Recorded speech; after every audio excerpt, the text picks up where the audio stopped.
humans, how's it going? Susan Ruth here. Thanks for listening to another episode of Hey Human Podcast. This is episode 218, and this conversation is with Gary Dontzig. And Gary is an Emmy-winning writer, an Emmy-winning producer, actor, screenwriter, and cancer survivor. His cancer story is totally bonkers. It's like completely bonkers. This is a very long episode, and we talked about so many things. I'm just going to go over a little bit of stuff, okay? Cancer misdiagnosis, death, the AIDS crisis, acting, writing, mysticism, religion, true love, gratitude, sins of omission, love of animals, grief, Shirley MacLaine. There's so many stories. It was really a delight. And he hung in there and answered all my questions, which was wonderful. We talked about books and poetry. It's a lovely, for me at least, a lovely conversation. I think I wore him out by the end. I called this episode Sins of Omission because it was something that Gary talks about on this episode, but it's a multi-layered statement. And as you hear all the different things we talk about, I think you'll hear other places where that fits. And by the time I got to the end, I was like, well, that's the perfect title. I'm going to really quickly go through social media, Hey Human Podcast on Facebook and Instagram. My personal social media, Susan Ruthism, Facebook, Instagram, and Twitter. You can reach me, Susan, at heyhumanpodcast.com. On heyhumanpodcast.com, you'll find the links page. Every episode gets its own section of links, books, movies, articles, whatever we're talking about, my guest and I are talking about, I try and curate that links page to fit the conversation. So definitely check that out. Rate and review Hey Human on iTunes. Extraordinarily helpful, and I appreciate it greatly. Take the time to go and say what you think of the show. It would be really great. You can do that on iTunes and actually anywhere that you listen to your podcast. I think all the platforms at this point have a review, a podcast review process. If you want to know more about what I do besides the podcast, check out susanruth.com, SUSANRUTH.com, and you can also sign up for my mailing list there if you are interested in that. Okay, I think I went through that the fastest I have ever gone through it, and so we can get right into this episode. Thank you for listening. Stay safe, be well, be kind, and here we go. Gary Dontzig. Do I pronounce your name correctly? It's Dontzig, right? Like dancing, only dancing? It's Dontzig. Dontzig.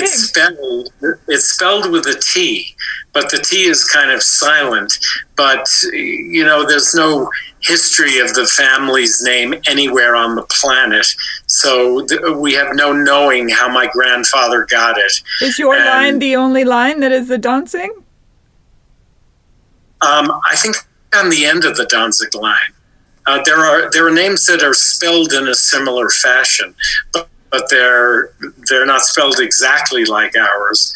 And we've never been out. My grandfather came over from Russia in the early 1900s. We don't know where he came in, and we don't know how he got the name, but we're pretty sure it was not his name. Well, Gary Dontzig, welcome to Hey Human. We froze. Did we freeze? We did freeze. You're frozen. Am I frozen? Am I still? I'm moving. Am I moving? You're moving, but scattered. It's that time of day, I feel, when unfortunately everyone is on the Zoom. Why don't I FaceTime you? Yeah. I think we're all good. Hey, human. Well. How do you do? Today, I have all that other stuff. I can just weave it all together. It's like they'll never even notice that there was a difference. Really? Wow, that's amazing. Well, you're far more tech savvy than I am. Well, it's been a baptism by fire, as they say. You are in New Mexico. I am in Santa Fe. I am technically in the village of Tesuque, which is just 10 minutes outside of the heart of Santa Fe in the Tesuque Valley. It sounds beautiful. Anything that has the word valley attached to it just makes it sound like it's lovely. Yeah, technically we are all living on Native American land here, and in fact, the Native Americans own the water. We all have wells out here, but a lawsuit was filed 60 years ago, questioning who owned the water, and last year it was settled. The Native Americans own the water, and we are borrowing it. Well, I mean, that sounds legit. It's legit.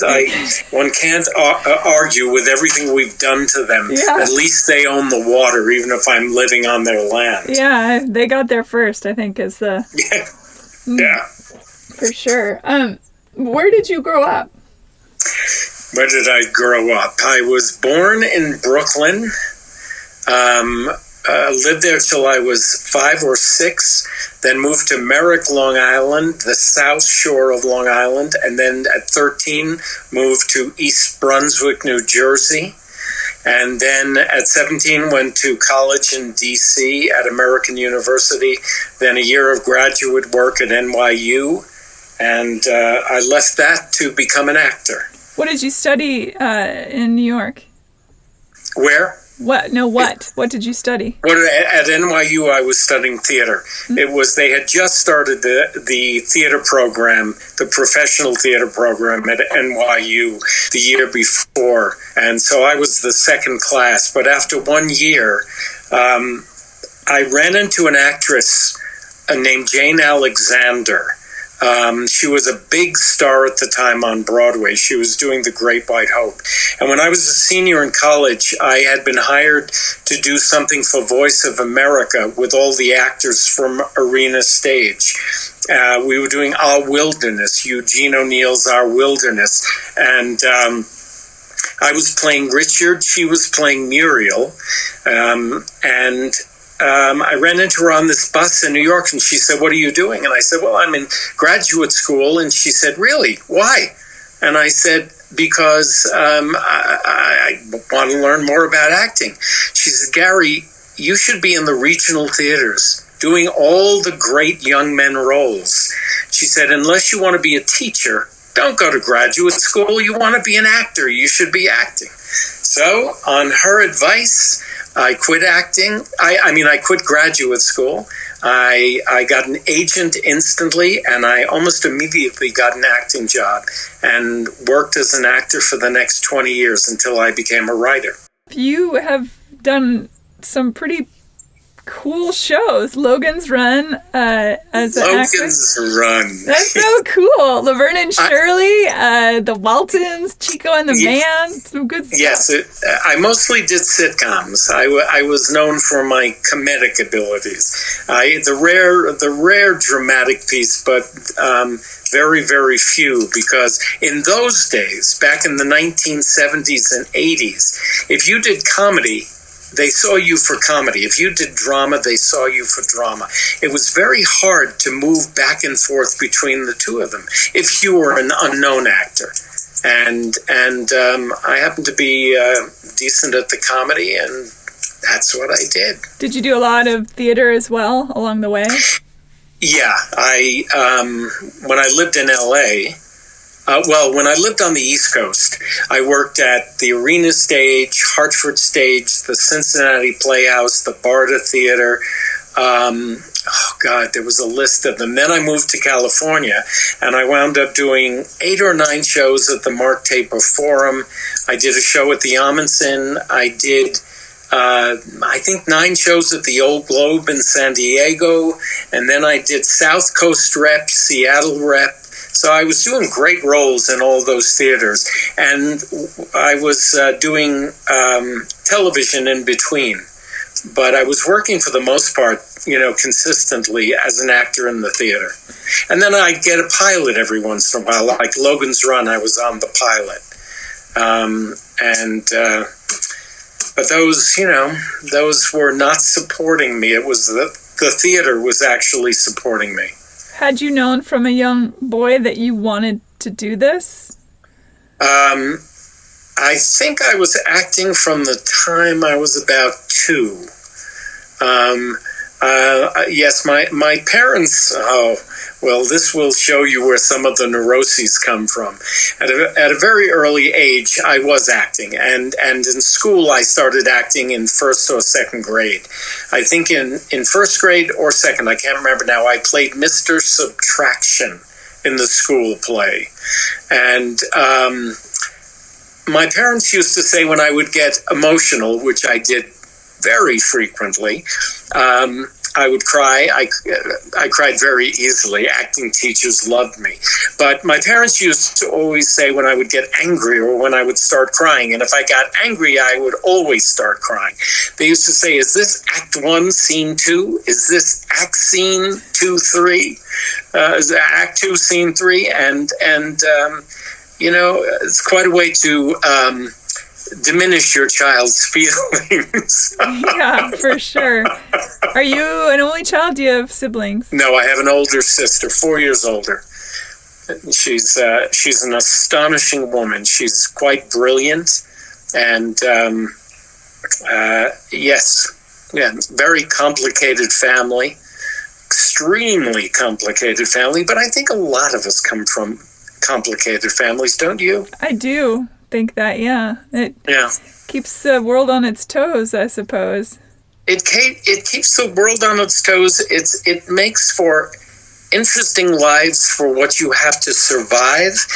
And I think the more complicated the family, the more difficult the family, the more pain you may experience in your youth, the more likely you're going to become a comedy writer. Yeah, I've heard that. I've heard that the best comics have the darkest backstory. Yeah, we used to say, if you want to identify who the comedy writer is when you walk into a restaurant in LA, he's the one sitting alone in the corner with that dark look on his face. Were you a morose child besides the crying? No, I always had, I think, a positive survival instinct. So I wouldn't say I was a morose child, but I grew up in a family where both parents, I believe, were severely depressed. A sister who was very depressed. I thought that was how people just were. So I think I went into acting partly because I needed the escape, and I wanted to be somebody other than me. And it was much more comfortable for me to be on stage playing a role than it was for me to be in life being myself. But I survived it all, but my life wasn't nearly as difficult, I could say, as any number of my friends who really suffered abuse in many ways, physical abuse. I always say there were, I'm sure there were more, but I used to separate it into sins of commission and sins of omission. My significant other was abused physically and sexually as a kid. And I said things were done to him. They were sins of commission. Mine were sins of omission because my sister required so much focus in her childhood because she had some physical issues. I was ignored. And so I thought of those as sins of omission. I just didn't exist. After my parents died, my sister and I were talking, and I said to my sister, well, do you remember when we were 7, when I was 7 and you were 11 and we did this? And she said, no. And I said, well, do you remember when I was about 9 and you were 13 and we did this? And she said, no. And then she said, I have no memories of you as a child. And I said, oh, wow, I didn't exist in the house. And because I was so trying to be such a perfect child. That's a lot of pressure. It was, but once again, it's what makes us who we are. I mean, I was a hypersensitive child. When other kids were holding up the magnifying glass to burn the ants on the ground, I was either hysterical or trying to stop them. I think I think, I just think that, all that stuff creates who you are. That's why I'm vegan. I think I became vegan at the age of 29. I gave up meat, fowl, and fish. That was in 1975. And then I became vegetarian in 1975. I gave up meat, fowl, and fish as a result of the cruelty. When I read a book and I said, I can't do this anymore. And then in 1988, I gave up cheese, milk, eggs because of... I had been deluding myself into thinking there was no pain, with the production of eggs and with what they have to do to get the milk out of the cows. But that's because I was a city kid. I didn't know you had to get a cow pregnant in order to have her produce milk. Never occurred to me, of course. I just thought cows produced milk all the time. I'd never been on a farm.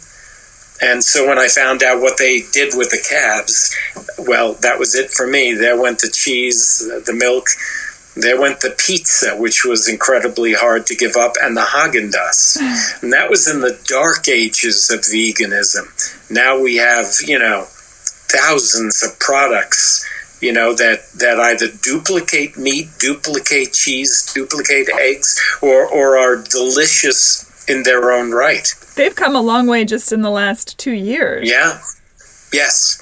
The vegan cheeses now are really incredibly surprising. The vegan meats. I mean, the Beyond Meat, the Impossible Burger. Yeah, I like the Beyond Meat, and you turned me on to look for some egg substitute on one of our Just Egg. Yeah, and the Just Egg is really, really good.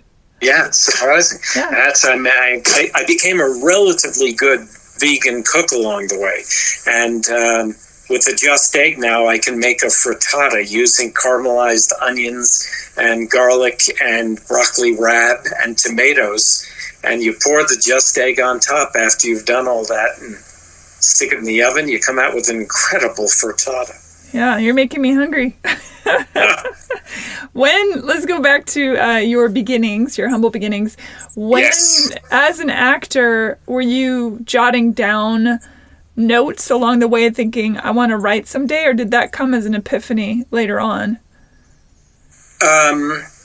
It didn't come as an epiphany. It's interesting. It's... One goes back in time trying to reconstruct the story.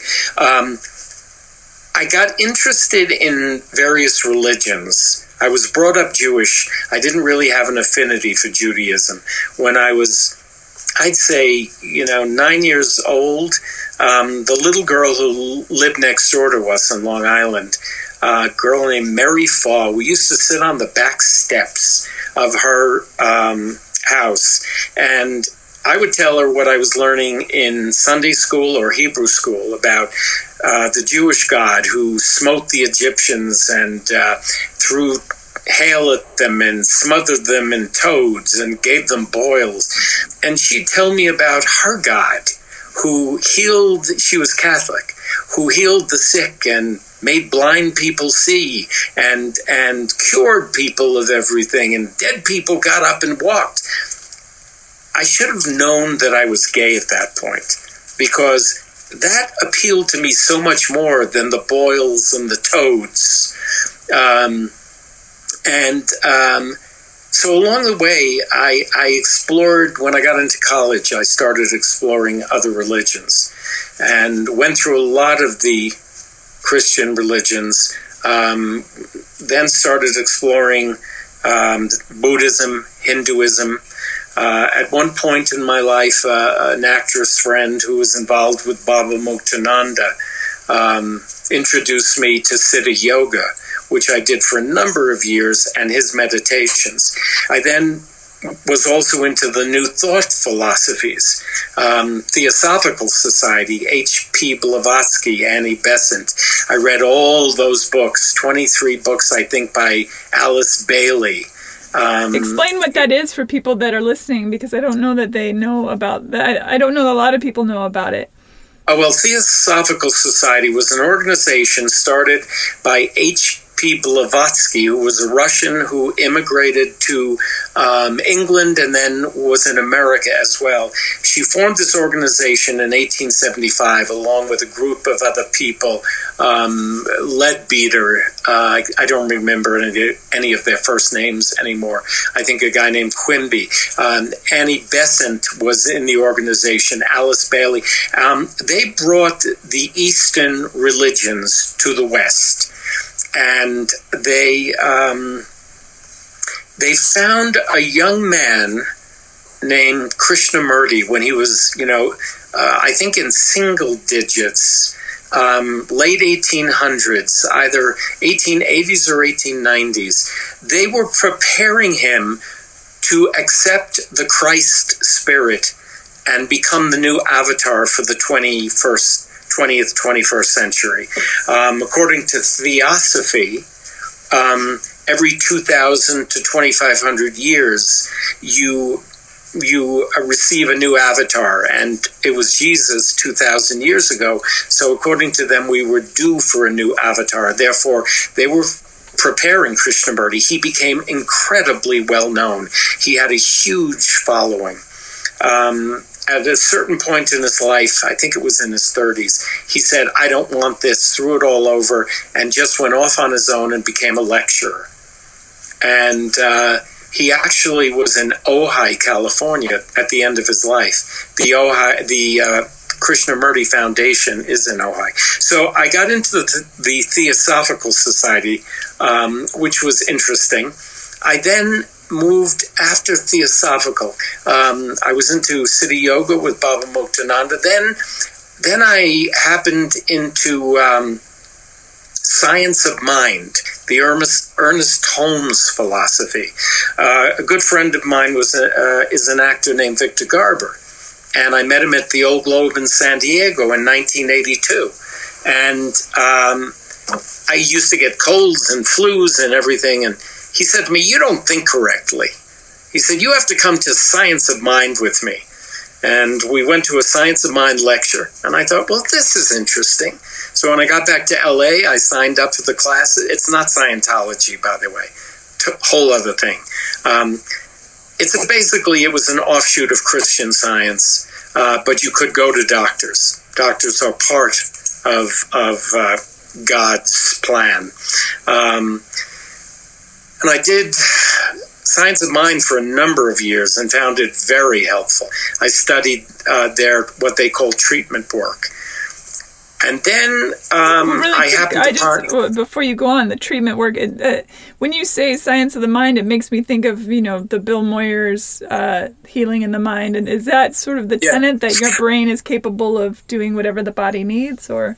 Science of Mind would say that when people pray, they are beseeching God for something. They are asking God for something. They are lacking in something and therefore need it and say, dear God, please help me. I need a car. I'm at my wit's end. I need money. Please help me. I'm desperately sick. Science of Mind would say, implicit within your being, if you are one with this higher consciousness, you are one with God. Therefore, your natural state is perfect health, perfect being, abundance on every level. So when you do treatment work, you don't ask for anything. You acknowledge your oneness with the wholeness that is the consciousness, whether you call it God, whether you call it the eternal consciousness. Science of Mind uses the word God all the time. And many of the teachings of Jesus and Buddha and all those are taught in Science of Mind. But you are acknowledging your oneness, and in so doing, you are accepting your wholeness on every level. The temple of God within. Yes. And I did that. I still do that work sometimes. But then I tripped upon the Course in Miracles, which was a whole other thing, which was I came upon that quite by accident. I saw it on a friend's bookshelf, and I said to her, "Wow, what is this Course in Miracles?" And she said, "Oh, take it. I tried to read it. I couldn't understand it." 3 books. A textbook, a workbook, a lesson a day for 365 days, and a manual for teachers. But since it's a home study course, an individual study course, the teacher is the student is the teacher. Amen to that. Yeah, so I began reading the book, and I thought, what the hell is this? And I couldn't figure it out. Put it back on the shelf. A couple of years later, I'm at an actress named Dina Dietrich's house. She happened to be somebody who was doing the Course in Miracles. And I said, "Oh, I tried to do that. I just couldn't understand it."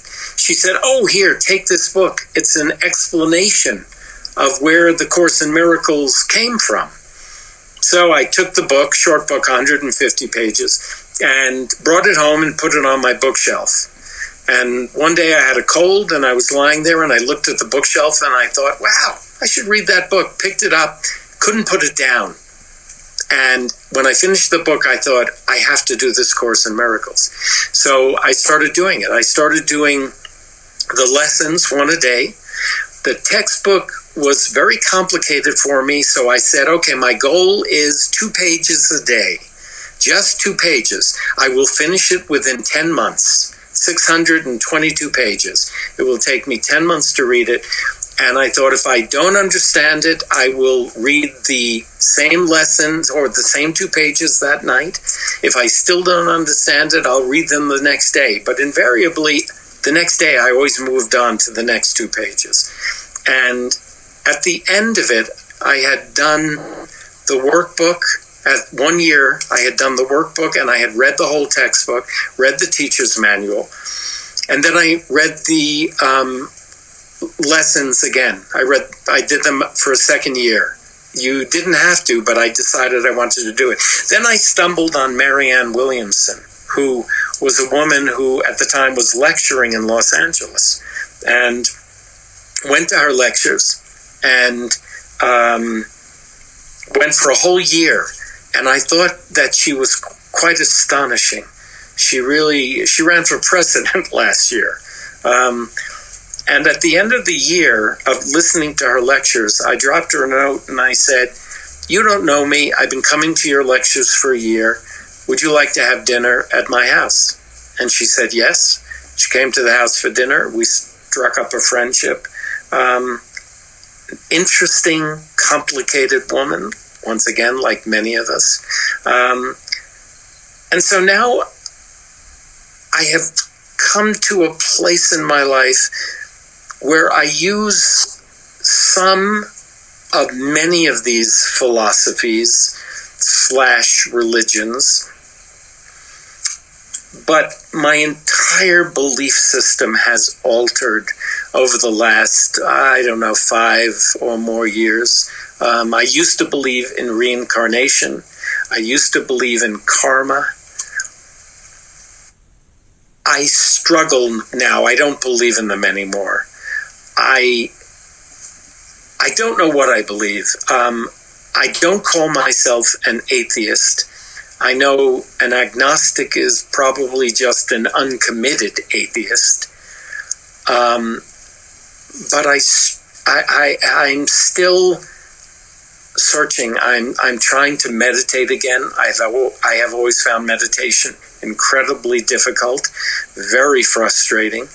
But over the years, I've seen too much brutality, too much ugliness, too much cruelty.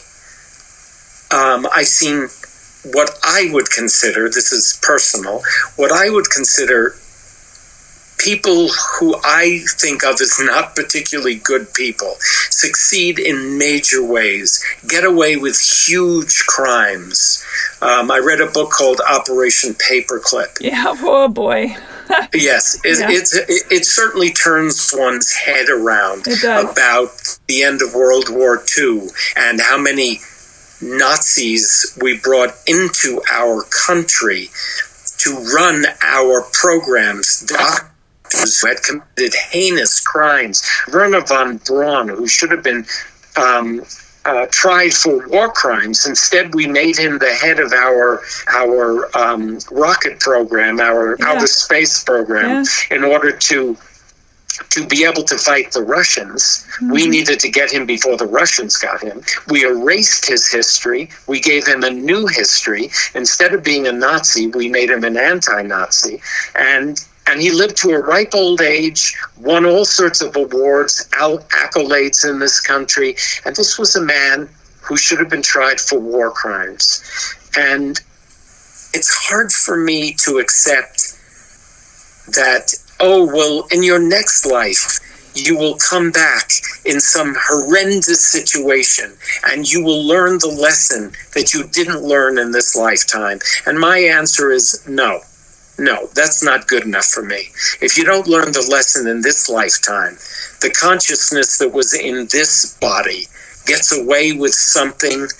You know, maybe my thinking is limited. Maybe I'm not looking on a grander scale, but I will not accept that you can live to the age of 98 having brutalized hundreds, thousands of people in a concentration camp, been brought to America, have a family, children, grandchildren, you know, be highly respected and never in this lifetime had to pay any price for what you did.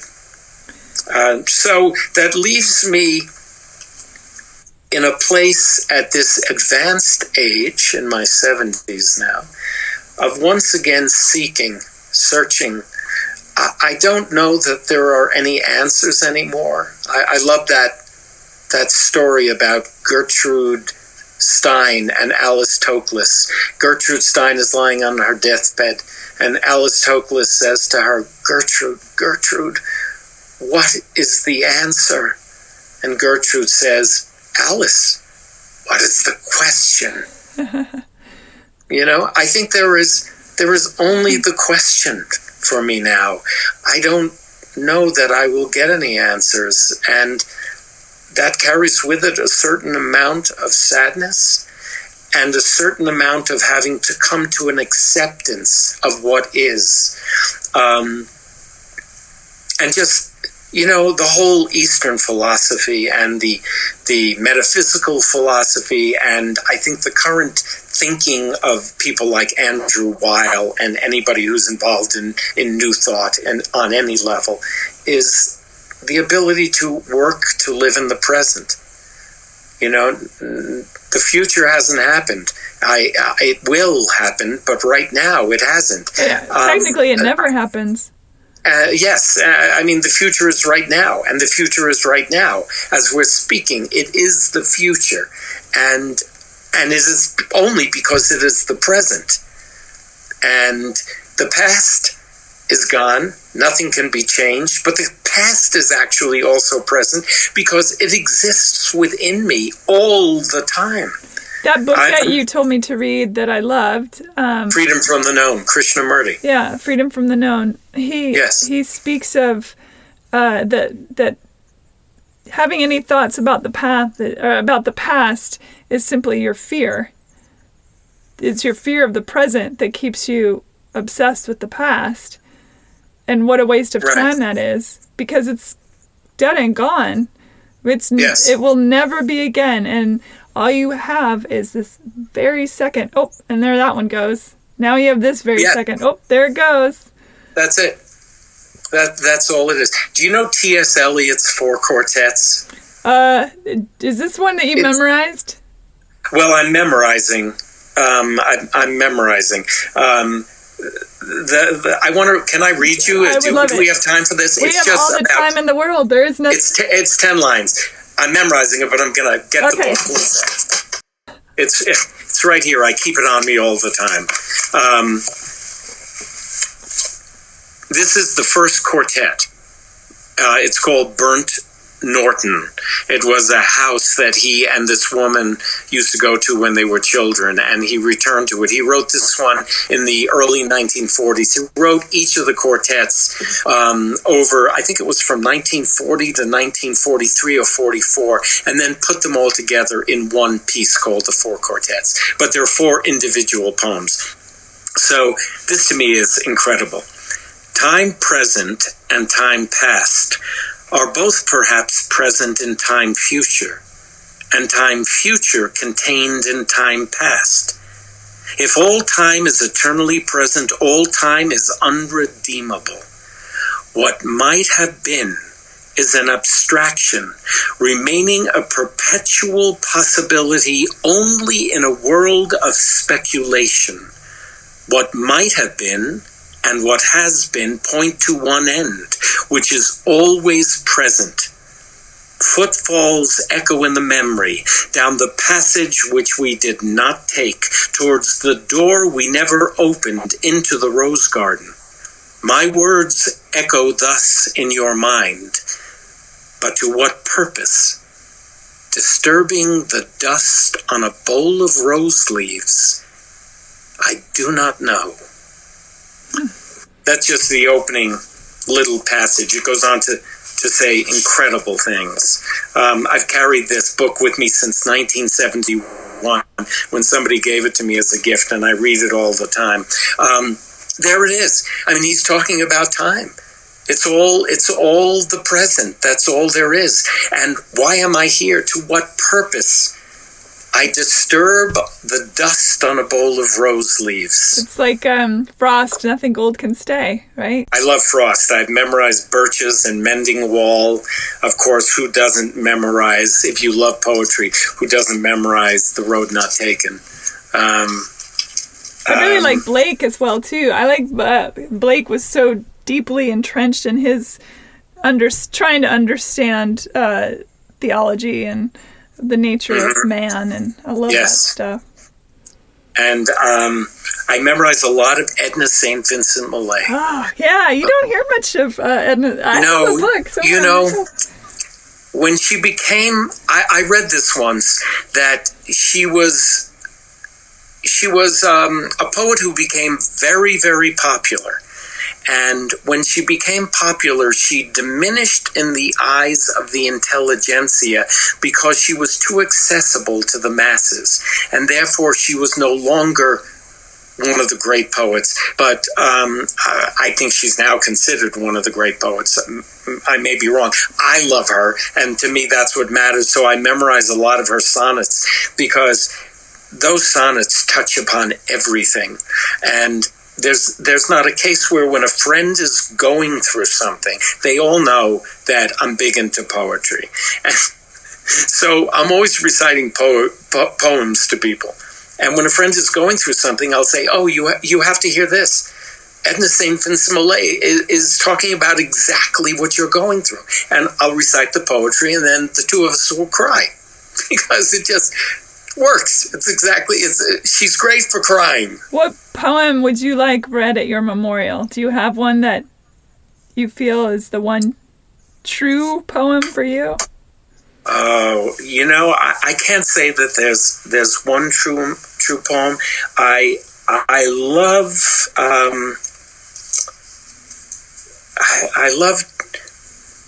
Time does not bring relief. You all who told me time would ease me up. You all have lied who told me time would ease me of my pain. That's an incredible poem. There were so many of them. Yeah. Interesting. That one is time as well. Yes, yeah. I think it's interesting because I've also been obsessed with time travel. As a kid, I was very much into science fiction, and my mother told me this is my Woody Allen story.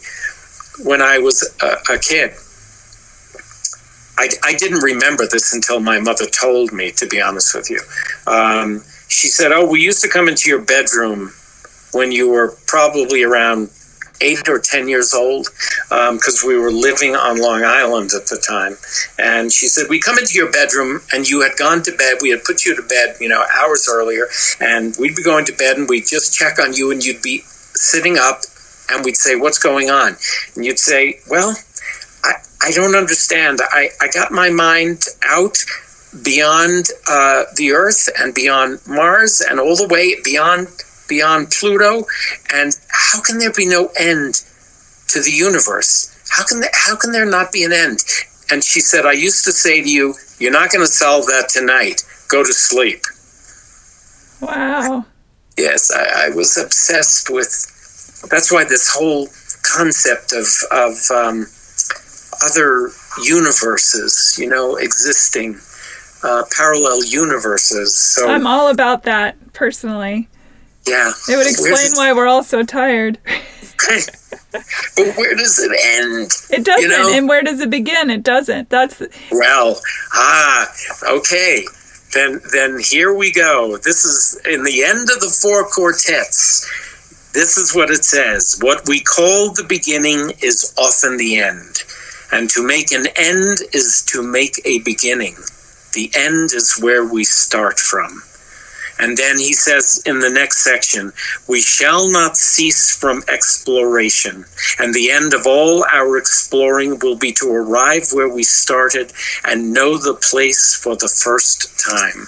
I love that. Does it get any better than that? It's beautiful. It reminds me, somebody once said to me offhandedly that everyone thinks spring is when things begin, but that's wrong, that winter is when things really begin. But nobody gives winter the credit. And I often think about it. Are you afraid of death? Especially given that you say you don't believe in reincarnation anymore. Right. I am a little concerned, shall we say, about the process of dying. I can't say that I'm afraid of death. I've been around death an enormous amount. Between my friends who died in their 30s, 40s, 50s, many of them from AIDS, some from cancers, some from heart attacks, and all the animals I've had who I've been with when they've died, that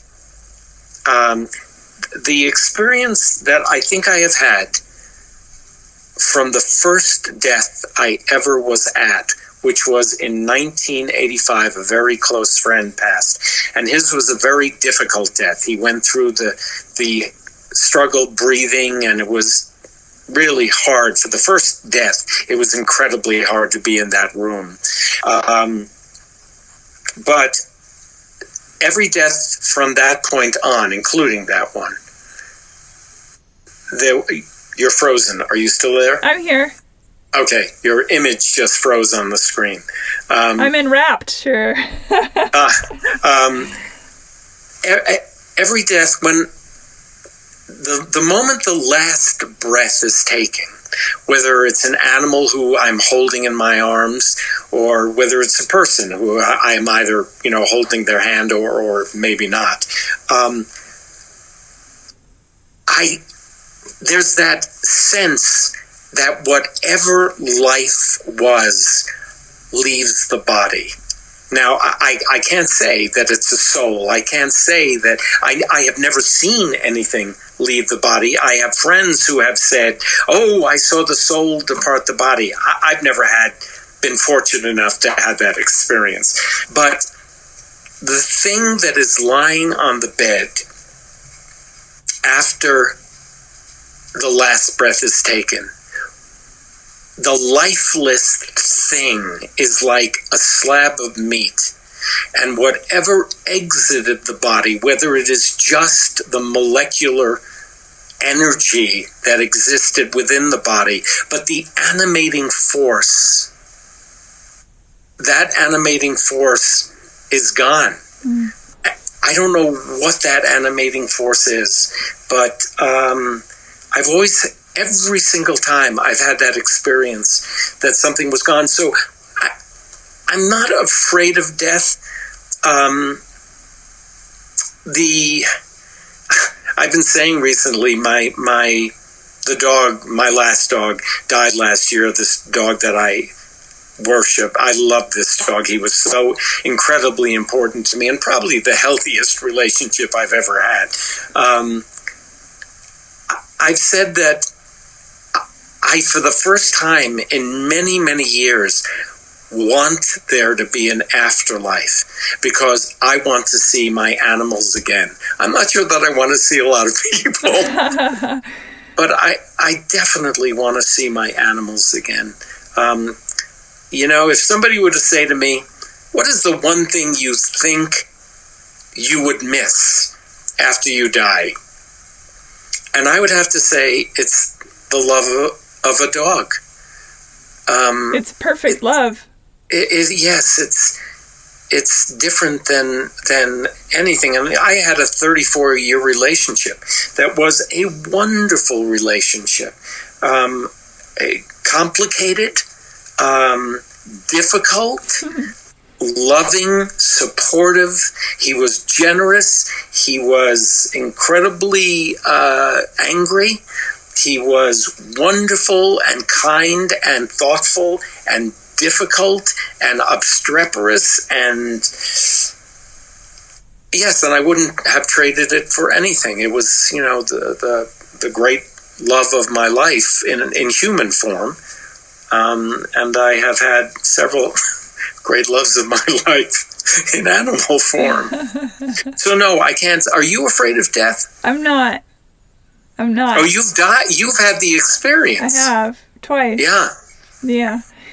So, and it's not that I want to go rushing out the door or anything either. I would be irritated because I have things to do, and I've contemplated my own mortality, sometimes in very negative space. But that being said, I think when it is time, I personally do believe in reincarnation. Partially because of what I've seen when I flatlined, and partially from all these different texts I've read about it. Right.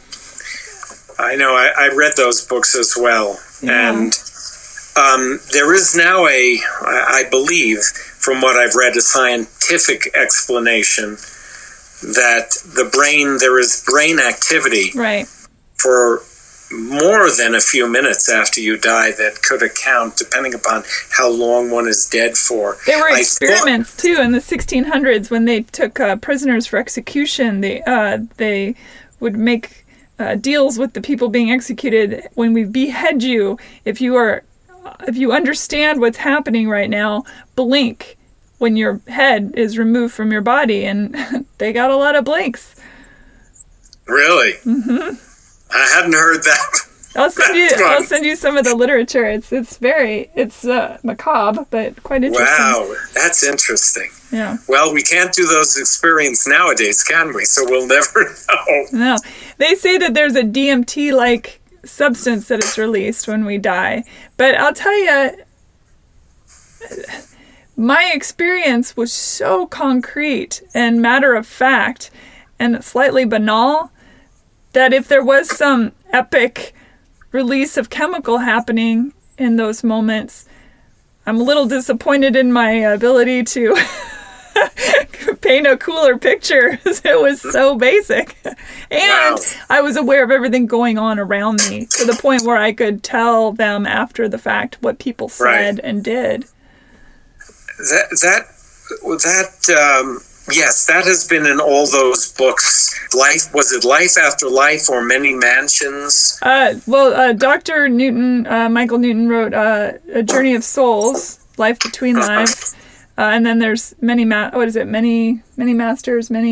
is that one? Yes. Many Lives, one. Many Masters. Right. Yeah. But there's been so many as well. I've had a few what I would have to say are experiences that I cannot explain. And so it does make me question. It makes me question whether there is something. But because I'm somebody who always wants proof, I always look for the most logical explanation. It's hard for me not to want somebody to come back and I get that completely. I was directly have the conversation with me. Sure. I was raised by a scientist, so my brain starts there and, looking for the untruth before the truth of a matter. Right. But I can't deny my own experience. It was mine, granted, but right. Yeah, and I never expect anyone to believe anything than what their experience has brought them, because that would be a foolish expectation. This one experience that I had, I went through an episode with cancer, and I was in treatment. Yes, even vegans who have been vegan for 30, 40 years still can get cancer. Many people said to me, "How did you get cancer? You've been a vegan for so many years." And I said, genetics. And you had a rare cancer, correct? It was a fairly rare cancer, yes, and misdiagnosed, and I did re-diagnose myself. I would love for you to tell that story too, after you tell what you're about to say, because I think it's fascinating. The experience that I had, let me tell that story first, because then this will follow. I went for a yearly physical in 2007 here in Santa Fe, and the doctor did blood work. And when the blood work came back, I looked at it, and I said to him, my white blood cell count is elevated. And he said, "Yeah, it's not that much. You probably have an infection somewhere." I said, "I know my body really well. I don't think I have an infection." And he said, "Gary, it's not that elevated. Don't be concerned about it." I said, "But you didn't do a differential." And a differential is where they break the white blood cell count down into its major components: the lymphocytes, the neutrophils, the monophils. Anyway, there are 5, the basophils, and the one you see on TV all the time, eosinophils, which are your allergy ones. And I said, "You didn't do that." He said, "Oh, well, I don't usually do it unless I see a problem." And I said, "So you don't want to do it?" And he said, "No, you don't need it." And so I got on a plane the next day and went to LA and went to my doctor in LA. And he did the blood work and he did the differential. And sure enough, my neutrophils and my lymphocyte were not in the correct order. And so he said, "I think you should go to see this oncologist, hematologist." And I said, "I have cancer, don't I?" And he said, "Let's not jump to any conclusions." I said, "Do I have leukemia?" And he said, "Go to her." I went to her. She did all the blood workup. When I saw her, she said to me, she was facing the computer typing, actually, wasn't even looking at me. And she said, "You have chronic lymphocytic leukemia." And I went, "Oh, really?" And I put my face in front of, literally got up and moved my face in front of her screen and said, "Do I panic now?" And she said, "Oh, no. You have a very slow growing form. I've looked at your blood work for the last 20 years. Nothing to be concerned about. It probably won't affect you for 20 years. So find a doctor in Santa Fe. Come back to me, whatever you want, 6 months or a year, have more blood work done." Came back to Santa Fe, found a doctor. He did blood work. He said, "Yes, you have chronic lymphocytic leukemia." I then started to do research online and came upon a podcast from a gentleman who was interviewing a doctor named Michael Keating at MD Anderson. And they were saying, don't just sit and do nothing. Learn everything you can about the illness. And so I started to really do a lot of research. And I happened to be talking to a neighbor. And she said to me, "Oh, I'm going for some blood work because I have chronic lymphocytic leukemia." And I said, "Oh my God, I was just diagnosed with that." And she said, "Well, I've had it for 10 years and it hasn't affected me at all." And I said, that's amazing. She said, let me give you a book to read. So she gave me this really big book about chronic lymphocytic leukemia. Somewhere in the middle of the book, there was a chapter on other illnesses, one of which was in the similar family. And one of them was mantle cell lymphoma. And then there were 3 lines about this thing called splenic lymphoma with villous lymphocytes. Like 1% of people with lymphomas or leukemias get this. I started looking at the CD numbers that were listed, cluster of differentiation numbers, which I had been reading about. And I noticed that there was one number that looked similar. It looked slightly... The group of numbers look slightly more similar to my numbers than they did to chronic lymphocytic leukemia. So I called the doctor in LA and I said to her, I don't think I have leukemia. I think I have this thing called splenic lymphoma with villous lymphocytes. And she said, Gary, you're not a doctor. Don't do all the reading. And if my technician, it was the best technician in LA, had seen on your slide, he would have noticed that you had splenic lymphoma. These cells, they would be very identifiable. I said, but she said, no, there are no buts. Don't worry about this. Stop reading. Stop doing anything. So I continued reading. That was January, February, March. I called her sometime around March.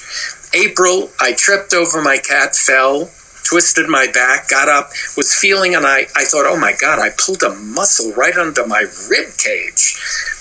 So for 2 weeks, I'm feeling this, and then I thought, wow, that's not a muscle, that's my spleen. So I went to the doctor here in Santa Fe, and he said, well, you've gone from stage 0 to stage 3 in 4 months. We have to start treatment. And I called the doctor in LA, and she said, yes, you have to start treatment. And I said, and what are you going to treat me with? They said, well, the standard treatment is Fludara or fludarabine, and then I think it was cyclophosphamide. I think it was FCR and Rituxan. And I said, well, if I have a 17p53 deletion, the Fludara won't work on me. And she said, how do you know about a 17p53 deletion? Which means that my 17th chromosome is missing the 53rd gene because it's gone, it's deleted. And I said, well, I've been reading. I just wanted to know she said, don't read. And you should start treatment. Do it in Santa Fe if you want, but we'll start treatment. We'll do another workup and all. And I thought, I have to go somewhere else. And I remembered Michael Keating, and I called my Chinese doctor in LA, Mao Ni, and I said to him, Mao, I think I have to go to somebody else, and who do you think I should go to? And he said, well, I think you should go to Michael Keating. And I thought, okay, there it is. Called MD Anderson. They couldn't get me in for 3 months. That's a long time when you have cancer. Yes, because I had to start treatment immediately, they told me. I said to the woman, I'm going to call every day in case you get a cancellation. And I won't bother you. I'm just going to call and just ask you. It'll be and she said, Gary, we don't usually get cancellations. I said, oh, just humor me. And at the end of 2 weeks, she said to me, Gary, if you can be here at 8 o'clock on Monday morning, I will squeeze you in. And I got on a plane. I went to MD Anderson. After 2 days of testing, Michael Keating came into me and said, you have splenic lymphoma with villous lymphocytes. And I said to him, wow. And he said, yeah, you're right. They were wrong. And I said, what are you going to treat me with? And he said, we're just going to treat you with one drug, Rituxan. It's a monoclonal antibody. And I said, I want to do it in Santa Fe. I don't want to be in the hospital here. I want to be in my own home. So I came back to Santa Fe, and Santa Fe starts the treatments, and I'm having a very bad reaction to the treatments. And I said to them, are you following the protocol from Houston and from MD Anderson in Houston? And they said, yeah. And I said, well, let me see it. And I saw in the protocol that there were 500 milligrams of solumedrol that were to be given before the infusion. And I said, well, you're not giving me 500 milligrams of solumedrol before the treatment. You're waiting until I react to the drug, and I was having a severe reaction within the first hour. I said, then you're giving me, 125 milligrams of solumedrol? And they said, yes, because it will interfere. We think it'll interfere with the treatment. I said, no, follow MD Anderson's protocol. It's what we should be doing. So we did. Before that happened, actually, this is 12 years ago now, before I had that discussion, I was going through 2 weeks of treatments and I was having a hideous reaction. I was running 104 fevers. So they stopped the treatments and I was still running the fevers because they were trying to figure out, give me a rest, see what was going on. I was lying in my window seat looking at the view of the Sangre de Cristo Mountains. And the only animal I had at the time, all my animals had died except for this one animal called Cat. He was a cat who we didn't intend to keep, so we named him Cat like Audrey Hepburn did in Breakfast at Tiffany's. Yeah, but this is an awfully long story. No, I love it. Please. I'm boring myself. No, it's fascinating. And so Kat was with me during all the treatments. Kat sat between my legs.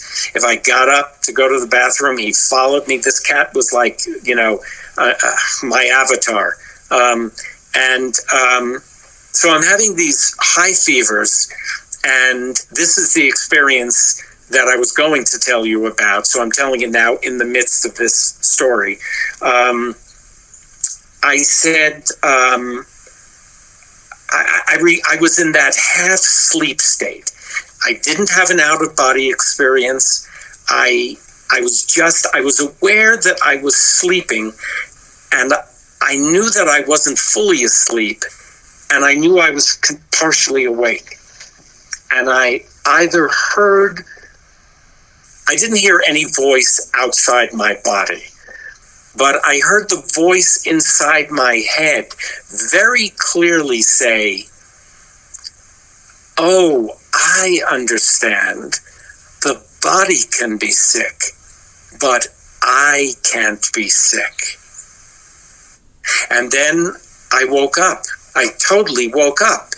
And the thought was in my head, wow, the body can be sick, but I can't be sick. The I of me that exists within the body, like in Science of Mind, the I is in a constant state of health because that's the natural state. That's home ground. The illness was in the body. And within a day, the fevers started to diminish. And that's when I discovered, when I went back for my next checkup, I discovered the solumedrol issue, and we then started the Houston protocol, and I went through the series of treatments, and then at the end of 2008, I had gone through the treatments, and then we went on maintenance, which was to be 2 years of maintenance, one treatment every 3 months for 2 years. And at the end of the first year, October of 2009, Dr. Keating decided that I shouldn't have a second year of treatments. He said, your response has been so incredibly good. I don't want to do any more treatments because I think you're going to be fine. And interestingly enough, right after I stopped my last treatment, my cat got a very serious illness and passed away.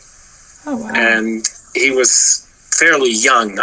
Most of my cats have lived from 16 to 21 or 22. He only lived to be 10. But he saw me through all the treatments, and then he passed away. But it was that moment on the couch, on the window seat, when I was so aware that the I was different than the body. And I don't know what that experience was exactly, I just know that it was something that I couldn't explain, and the fact that very quickly after that the fevers went away, and then I could start treatment again. It's incredible. I think of animals as well as absorbing a lot of our pain and suffering. So maybe your cat did that as well, absorb some of the toxin, I would hate to think that I inflicted that upon him. No, I don't think it's an infliction. I think that they are angels in fur, that they come that to yeah. Did you go back and talk to the doctors that poo-pooed you? I wrote a letter to the woman in LA. I never heard back. I stopped going to the doctor here in Santa Fe because I thought if he didn't see any problem at all with the blood work, both of them, the doctor here and then the doctor in LA, they didn't seem to have any respect for listening to a patient. The next doctor I went to here in Santa Fe, the oncologist that I found here, he did listen to me. He was quite wonderful. Now, he had never had a patient with splenic lymphoma. And the following year on his the medical exam, I guess you have to take every year, he said to me, "Wow, you're not going to believe it, but there was a question about splenic lymphoma on the test, and I got it right because of all the information you gave me." Because I loaded him down with whatever I could find about splenic lymphoma, so that he could read up. That is proof of how we are all so intricately connected. We are absolutely one with each other. I can't deny that. There's a part of me that wants to fight that thought, because once again, it's like, oh, yeah, the other experiences I have had that are semi-metaphysical, when somebody died and something happened after they died. I mean, the way I acquired Max, when I adopted Max, this dog that died last year, that was a totally out of the blue experience that I could not explain. And so maybe there was something more there. So, it's this ephemeral thing that just exists, that all the things that we can't explain, and I don't seem to want to give in to them. That's all right, though. I get that. One of my good friends and I always talk about people who don't live like this, or people who have deep religious beliefs that there is a God, that there is an afterlife, that they're going to heaven, was it Thoreau, the unexamined life is not worth living? And my friend Tom and I always say to each other, I'm not so sure. Maybe the unexamined life is much easier. Oh, absolutely. Ignorance is surely bliss. The more you know, the less happy you are. Yeah. For me, when you talk about, firstly, that story is incredible, and I think if nothing else, the cautionary tale of always listen to your gut when up against an expert, because there can be a hubris that comes along with the experts, that they don't listen, like you said, or they think they know everything. And the fact that you also kept track of the protocol, I think, is also an important note to make. Well, the lesson there is if you don't have an advocate, you have to either find an advocate or you have to be your own advocate. You cannot, I think doctors are wonderful. Who doesn't love Anthony Fauci? You look back to the 1980s when Fauci was head of the CDC during AIDS, and he has given credit to the activists for changing the way the CDC, I think he was at the time, or maybe it was the NIH, the way that they studied drugs and then released them. They were doing compassionate, trials because they figured, what did they have to lose? But I think doctors are amazing. They have to deal with, on a daily basis. My heart goes out to them. But at the same time, you have to be careful of the doctors that have such egos that they don't want to pay attention to the patient, what the patient is saying. They don't want you to have the knowledge. This one guy who, the original doctor here, he said to me, stop looking on the internet. Stop looking. It's not good for people. And I said, no, for me, it is good. Because I like to have all the information that I can. I said, for people who can't deal with the information, it's not good. Right. So that's why friends now will call me and say, hey, I've been diagnosed with this. Would you look this up? I just don't want to read the stuff. What can you tell me about it? So I'll read everything I can about it. I'll also look up what is the best hospital, where are they doing trials in the event that it's progressed, what places should you go? Should you go to Hopkins? Should you go to MD Anderson? Should you go to Hutchings up in Seattle? Which places are the best ones to go to? Yeah, I mean, I as well. I think doctors are fantastic, nurses are fantastic, but I think that there was a huge red flag when the woman delivering the news to you about the type of cancer she thought you had didn't even have the courtesy to look at you to deliver the information. Yes. That's a big red flag. Let's, I'd like to touch on the AIDS crisis. Did you, as a gay man in America, and your friends started getting sick, was there a feeling like, oh shit, this is really something, or did it take some time to wrap your head around? I was in a committed relationship at the time, and I happened to be somebody who we weren't straying.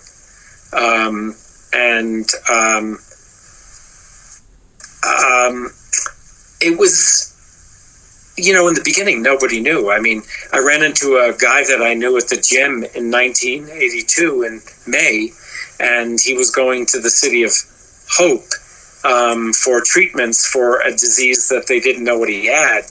But he was getting sick all the time, and he kept going back. I guess he may have had Kaposi sarcoma at the time. And I went to his funeral in December. And so that was the first one for me. Now, there had been an article in the New York Times, I think it was the spring or the summer of 1981. There had been an article on page 38 about, this illness that had killed 5 gay men in California and a few gay men in New York. But it was not something I had heard about. I was living in California at the time. I wasn't reading the New York Times. And so I missed it. And one friend told me sometime, quite a while later, that he had been reading it on the train on the way out to Fire Island. And he said, I'm going to die from this. And he did. But, and then it began to cascade. And there were no tests. The test didn't come along till 1985. They didn't know how far back you could have gotten infected. They didn't know what, in the initial stages, they didn't know what was infecting you. Was it just transmitted sexually? Was it, at one point, there was something that people were sniffing called poppers. And there was the thought that, are they getting it from poppers? I mean, it was all over the place. I was going to some doctor who said, well, don't go into any swimming pools. You might be able to get it in a swimming pool. And, there was panic and then slowly, over time, when they still didn't know what to do and people were dying very quickly in those days, it just was cascading, and you didn't know whether you had it. So we just became celibate because we didn't know whether we could, if one of us had something or could give it to the other one. So that was it. It was, the answer was celibacy for us for a number of years. And, it was just one funeral after another, 3 hospital visits a day. My writing partner used to say, I think Russ Woody, who's, and I know is a wonderful guy. Russ had said, I used to go to the hospital in the morning on the way to work. This is after I had become a writer. And I'd visit with somebody, come to work, and I'd cry for 15 minutes, and then Stephen and I would write comedy. And then I'd go at lunchtime to another hospital and visit somebody, come back, cry, and write comedy. And after leaving work, I'd go to dinner. I'd go to a hospital, see somebody else, then go home and cry and have dinner. And that went on for years. And then, then there were the people who didn't have AIDS. A friend who died of a brain tumor, a friend who died of emphysema, a friend who had a heart attack, a woman who had ovarian cancer. She was 50 years old, so, but it was in the 80s, the AIDS crisis, when that was going on. That was just an endless cycle of death. And living with the awareness that you didn't know whether you were the next one. And also just the sheer pain of one person after another leaving. Yeah. But it was, once again, it's part of the process. You look to now with the people dying of COVID. This actor in New York, I knew, Mark Blum, a lovely man. We had worked together a number of years ago, and we were not friends. I knew him. I would always go to see him in a play, and we'd spend time talking after. But he was 69 years old, and, But then I've had friends, recently pass away from heart attacks and from cancers and all sorts of things. So that's it. That's what you get. Death and taxes. Tell me about your discovery. Have you always been a gay man, a bisexual man? Like, what was your understanding of yourself back in the day? Okay, so I would say that I have always been a gay man. But during the period of time when I was growing up, there were no gay student alliances. There were only 1 or 2 books. I think Gore Vidal had written The City and the Pillar in the 1940s. But there weren't a lot of places. There was no internet. There was nowhere to go research. And I got out of college. College. Yeah, it was after the summer after college. I went to Nantucket. And I was acting in the theater up there, and I met this absolutely wonderful young woman named Mimi, and we fell in love. I fell in love with her. And then we moved back to New York, and then we had some issues on and off, and I was seeing another woman called Althea, and then Mimi and I were kind of breaking up, but not quite. I was taken to a place. I was an actor and I needed some employment. So Althea took me to this place called Commercial Analysts that did nighttime surveys. And we were doing surveys like, I'm from the Hopkins medical community and we're doing a survey on hemorrhoids. Yeah, it was, that's what you get when you're doing those surveys. So anyway, I was working there and I met this man who was also working there. His name was Gary as well. And I fell in love, and I fell really in love. Now, he was married at the time to a woman named Marcia, but once again, it was 1968. I didn't quite know where this part of me was going to fit into my life. I thought I was going to marry Mimi because I loved her, and we would have children. But when I met Gary, it was a whole other feeling. It was a completeness, oh God, the "you complete me" line.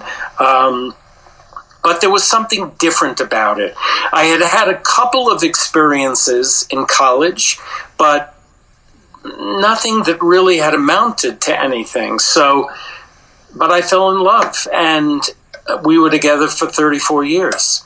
Now, both women, both Mimi, who I still love deeply and who is very much a part of my life, and Gary's ex-wife, Marcia, who we both love deeply, and she still is a very important part of my life. You're on your way to discovering who you are. And it took, I think now it may be quicker because things are so open. People, a cousin of mine said that her 10-year-old son admitted or came to them and said, "I'm gay." And I thought, wow, a 10-year-old now comes and says, "I'm gay." Now, whether that will hold true, I don't know, but I have a feeling it will, because I knew when I was 5. When I look back, the signs were all there. The feelings were all there.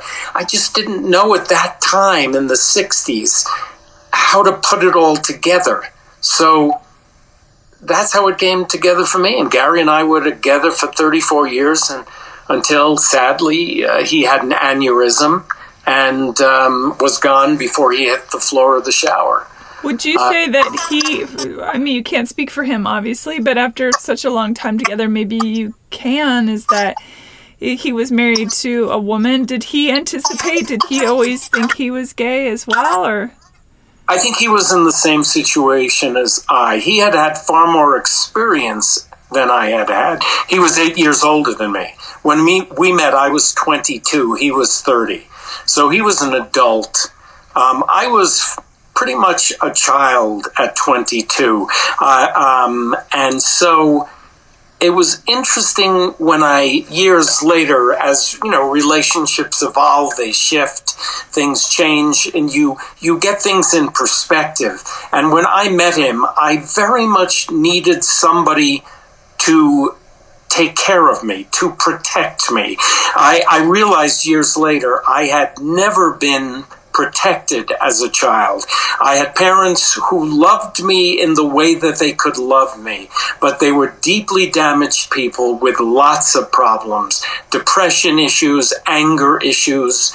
I have come to believe that my father was gay. My mother thought he was gay. My 95-year-old aunt asked me about 4 years ago, she died last year at 98, I was sitting with her and she said to me, "I have a question for you. Do you think your father was gay?" And I said, "Wow, Ethel, that is a question coming from you." She said, "Well, do you?" And I said, "Actually, Ethel, I do." And she said, "So do I. And so did your mother." And I said, "Yes, I kind of knew my mother thought that, but nothing was ever said. And I don't think my father ever experienced being gay. He had far too many issues. He was a wonderful man. He was honest and upstanding and good in so many ways.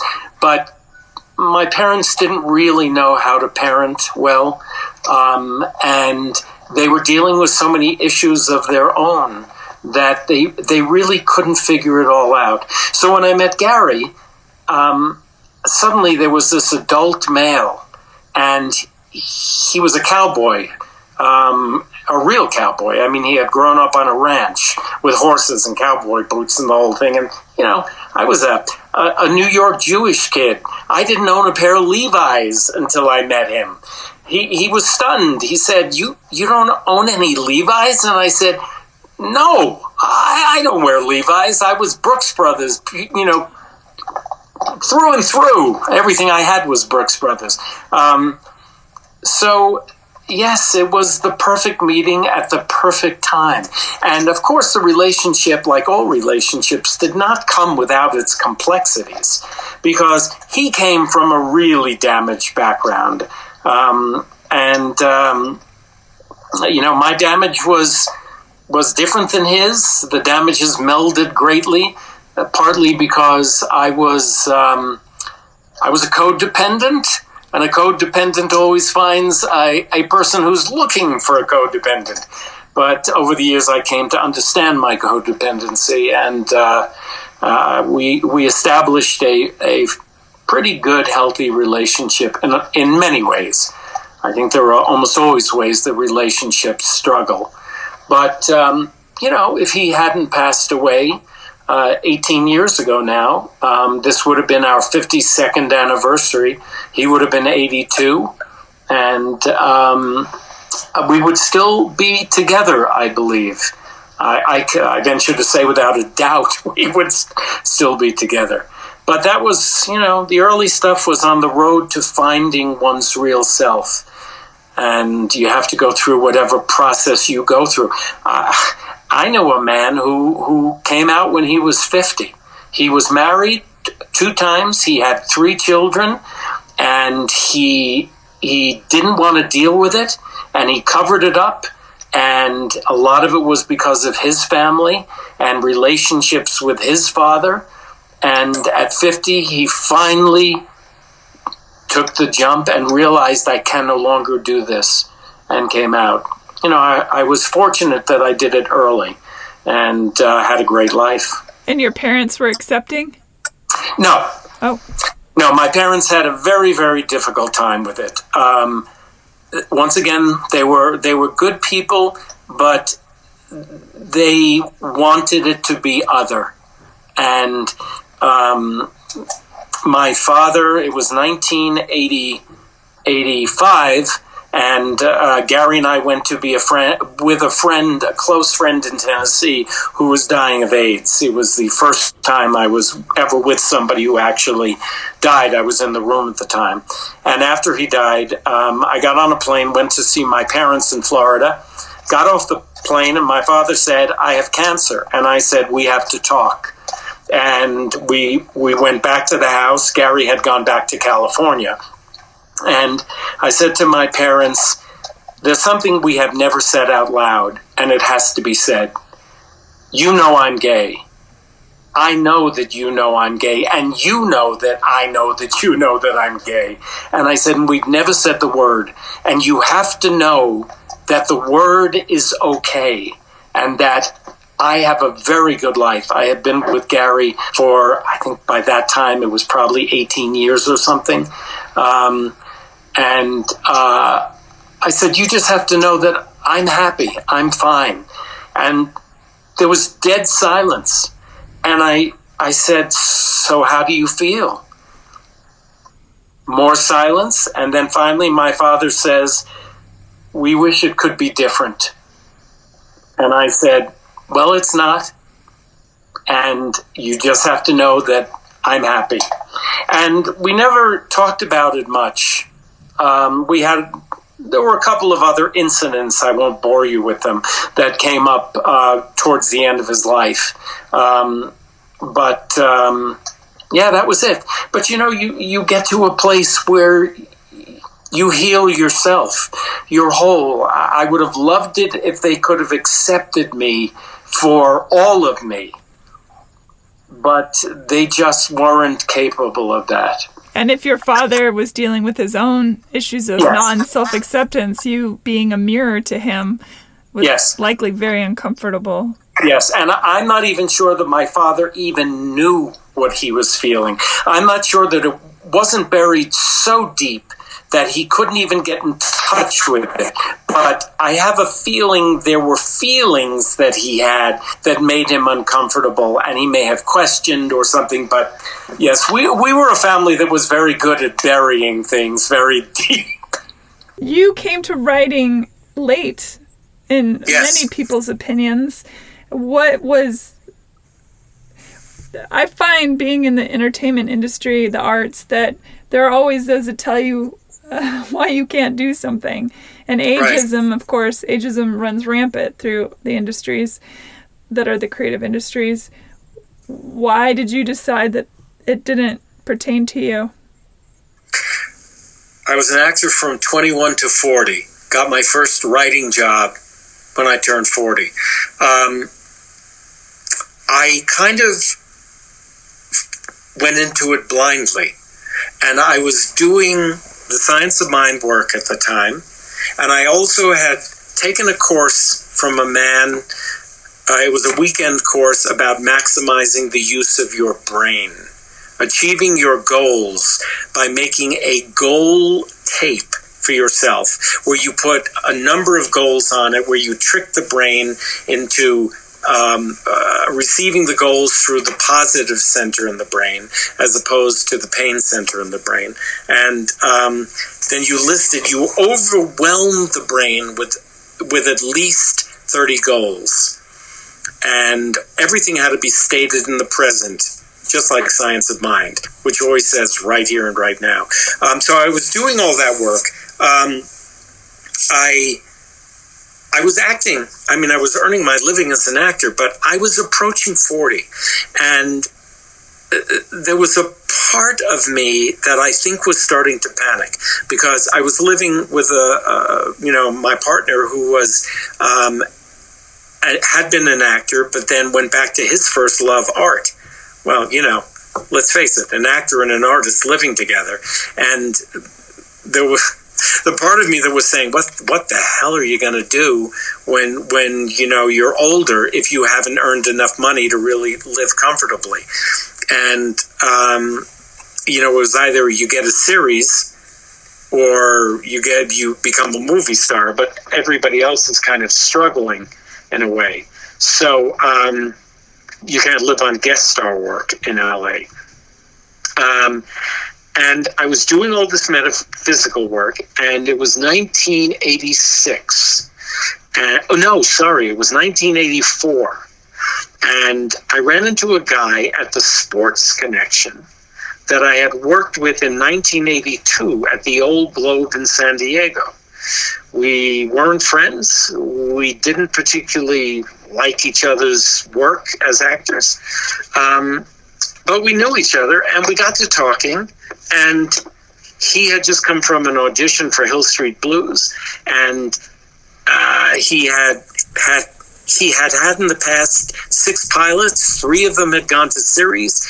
He had a successful career. He was doing rather well, but he had just gone up for 6 lines on Hill Street Blues. Yes, sir. No, sir. I have the papers for you, sir.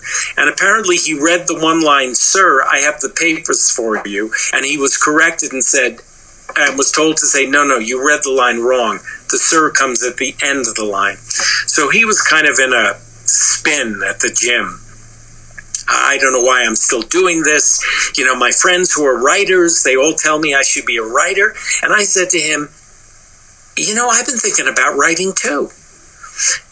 I had only thought about writing very vaguely. I mean, when I was younger, I tried to write a couple of things, never really got off the ground, never got very far with them. And I had kind of put it to rest, because as an actor, all you ever want to do is act. And so I said to him, I've been thinking about writing too. Maybe we should get together and talk about writing. Maybe between acting jobs, we could actually write a script and sell it and make some money. Totally naive. And he said, I don't think so. And he walked away and continued to do his workout.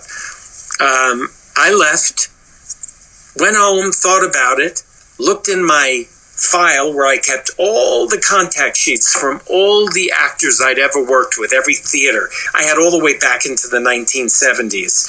And sure enough, there was, from 2 years before, his phone number.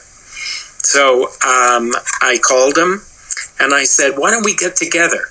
And he had obviously told his wife, and she was in the background. And she must have been saying something to him, because he said to me, okay, let's get together.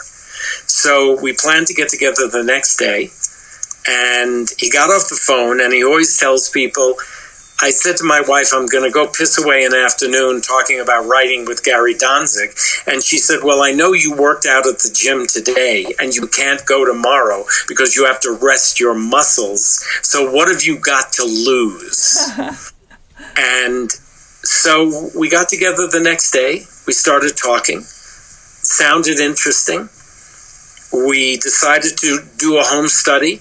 We were going to watch 6 episodes. We thought, what do we want to write? An hour show or a half hour? Sitcom or drama? And we thought, well, sitcoms are 30-something pages long, double-spaced. Our dramas are 50 to 60 pages long, single-spaced. Let's go for the sitcom. And we had both done sitcoms. We had both acted in sitcoms. And, we both tended to be funny. And so we watched 6 episodes of Cheers, 6 episodes of Night Court, 6 episodes of Family Ties. And we said, okay, which one do we want to write an episode? And I said to him, I think I have a good episode, an idea for an episode of Family Ties. And he knew Gary. He had done a pilot for Gary. Who was the producer of Family Ties? Gary Goldberg. He had done I think it was Gary Goldberg. He had done a pilot for him. He said, I'll be able to get the script to them. So we worked on the idea I had, and it really hadn't been done on television before because it had a gay character in it. And it took us, 9 months to write it, and then rewrite it and rewrite it and rewrite it. And we finally gave it to friends and Stephen's friends who were writers. And they all said to him, wow, this is great. Do you want to meet our agent? And we said, well, no, what happens if we can't do it again? Let's write another script. So we said, what should we write? And I said, well, I know Doris Roberts. She's my neighbor. Let's write a Remington Steele because we can get it to her and it'll get done. Once again, totally naive. So we came up with a Remington Steele episode. We wrote it. We showed it to friends.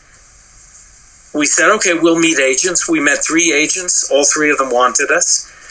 We signed with one of them. He sent us up for our first job. And this is one of those metaphysical moments. It was like when I called Stephen at home to convince him to work with me. I could have let it go, which would have been the logical thing. But it was like there was something deep within my brain that said, this is the moment. I had been offered I had done a guest star on, One Day at a Time. Alan Rafkin was directing it. And I think that was the show. Anyway, he said to me, I was asking a lot of questions, and he said to me, you think like a director. You should follow me around and I'll mentor you. And I said, no, I only want to be an actor. It's like the horse in New York with the blinders in the city. You can only see this, you can't see what's out there or there. And so I said to him, no, I'm just an actor. And then I had a friend who wanted to start a casting office. And he said to me, why don't we go into casting together? You have such a great memory for actors' names. And I said, the blinders were on. No, I only want to be an actor. And then the moment happened with Stephen. And it was like suddenly the blinders widened and something in the back of my brain said, no, pursue this. So I did. I pursued it. So we go with this agent. They send our script over to a place called the Arthur Company. It no longer exists. Arthur Anacarico. He was doing first run episodes for the Ted Turner network of 3 different sitcoms. And this guy, Ted Bergman, who's the producer of the show, interviews us. And he says, guys, I think I'd like you to write an episode. This is our first interview. And I said to him, wow, how did you pick us? I said, there was a pile of scripts 3 feet high on the floor. And I said, so our script finally came to the top of the pile. He said, no. He said, it was weird. He said, I just pulled your script from the middle. I was tired of reading from the top down. And I just thought, I'm going to pull a script out. And he said, and it was the first script that I had really liked. And it came out of the middle of the pile. That's why I called you in. Wow. And I thought, wow, once again, I was doing all this mental work at the time. And the pieces just were falling into place. And we wound up going on staff for the 3 weeks, and I said to Stephen, he's not going to let us go. We're really good at this. And at the end of the 3 weeks, they said, we'd like to bring you on staff. Wow. And we stayed there for, they did 103 episodes. We were there for 75 of the episodes, I think, something like that. They had already done 25. And our next step, everybody was leaving from all the shows Arthur was doing, going on to network. And we were the last ones, and we went on to network, and we went to Full House, and we were only there for 6 episodes and left. We went to A Different World and then left, and then we wound up on Murphy Brown. And that was 2 years after our first job, and it all took off from there. And you won Emmys on Murphy Brown for your writing. Yeah, we won 2 Emmys as producers and 1 Emmy for an episode that we wrote about giving money to charity. And then we were nominated the next year for an episode that we wrote about Miles Silverberg thinking that he was gay. It's interesting to me that you were writing at a time when all of those topics were taboo in a lot of ways, and you just didn't cover that sort of thing unless it was an after-school special. How did that shape you did you make a conscious effort, like, I'm going to write about this stuff, or did it come naturally just over time? And I think you were in that session with Russ when I said that too often in sitcoms, you don't get to write things that are meaningful to you. We were fortunate on Murphy Brown and on Suddenly Susan, and then a show called State of Grace, which was a single camera. It was not a sitcom. We got to write some episodes that meant something to us. And every time we got to write something that was meaningful to us, the response was quite amazing. Whether it was an award, whether it was, just the response from the public, you long to, even when you're writing a silly sitcom, you long to write something that will have some effect. And most of the time it doesn't happen. So many drama shows, you get to write things. It was, and I think also we were older. Like when we got on Murphy, I was the oldest person on staff. Diane English was 2 years younger than me. Stephen was 3 or 4 years younger than me. And all the other writers were 10 to 11 years younger. So we were the older guys on staff. Now, I was 42 at the time. That's not exactly old. In the industry, it's considered older. But, my whole thing is, yes, it may not be easy, but don't listen. It's like, I was always told, oh no, it's so hard to work as an actor. Well, I worked for 20 years as an actor. I just always thought, no, there's work out there. Why shouldn't it be me? Now you have to have something to back it up. Either you have to be incredibly beautiful, and that gets you the work, and then whether or not you can sustain it with your beauty is another thing. Or if you're really talented. But at the same time, I know so many people who are so talented, so gifted, and their careers didn't work out. So there is a certain arbitrary nature, or whether or not some people would like to call it karma, or whether it's just good fortune, whatever it is, who wins, who doesn't, and whether the not winning takes you in another direction that winds up being more fulfilling, that's a whole other thing. It's I think so much of this has to do with leaving yourself open to all the possibilities and not limiting yourself in any way, because you don't know what's going to happen. You don't know who the brick is going to fall on when you're walking down the street, and you don't know who's going to trip over the $10,000 bill. If you can look at it like, as you were saying, the eye inside the body, if the whole world is the body, your choices are the I. You know what I mean? There's a sense of you. I say this all the time on the show: is you get to write your story. It's not anybody else's; it's yours. Yes. Yes. We are the author of our own story. I think it would be very interesting to sit at a dinner table with you and Shirley MacLaine, because she's to me, sounds like the antithesis of all the things that you believe now, and you guys are friends, right? And yes, that must be interesting. Well, she thinks of me as a Neanderthal because she's seen me go through any number of philosophies, and the fact that, she is so connected to everything that she talks about and has such a deep belief, of course, in all her books and everything, and the way she lives her life. But I would, once again, I would love to have that kind of faith, that kind of belief. What was it? Saint Bernadette, who developed some terrible illness at the end of her life, and said, God's grace or God's healing is not for me.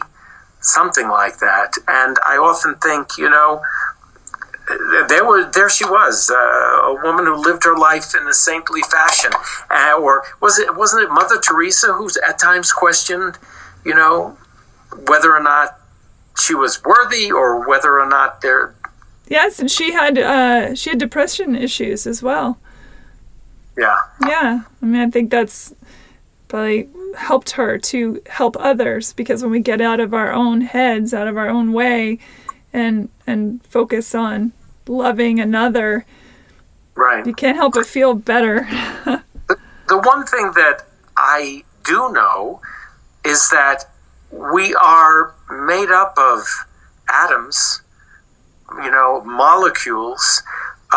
So are the trees and the grass and the air we breathe and the ground on which we walk, differentiated in ways, obviously, and levels of consciousness, levels of awareness.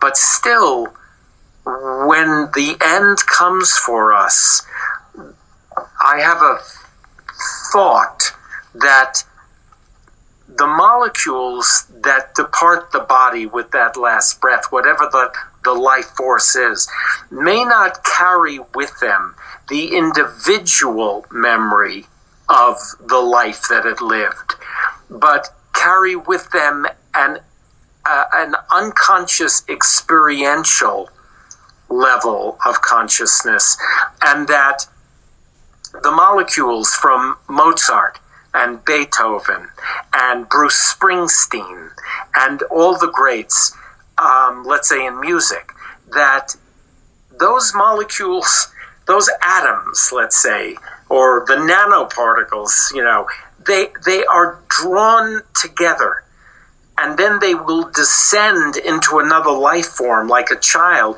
who winds up at the age of 3 being able to play the piano brilliantly.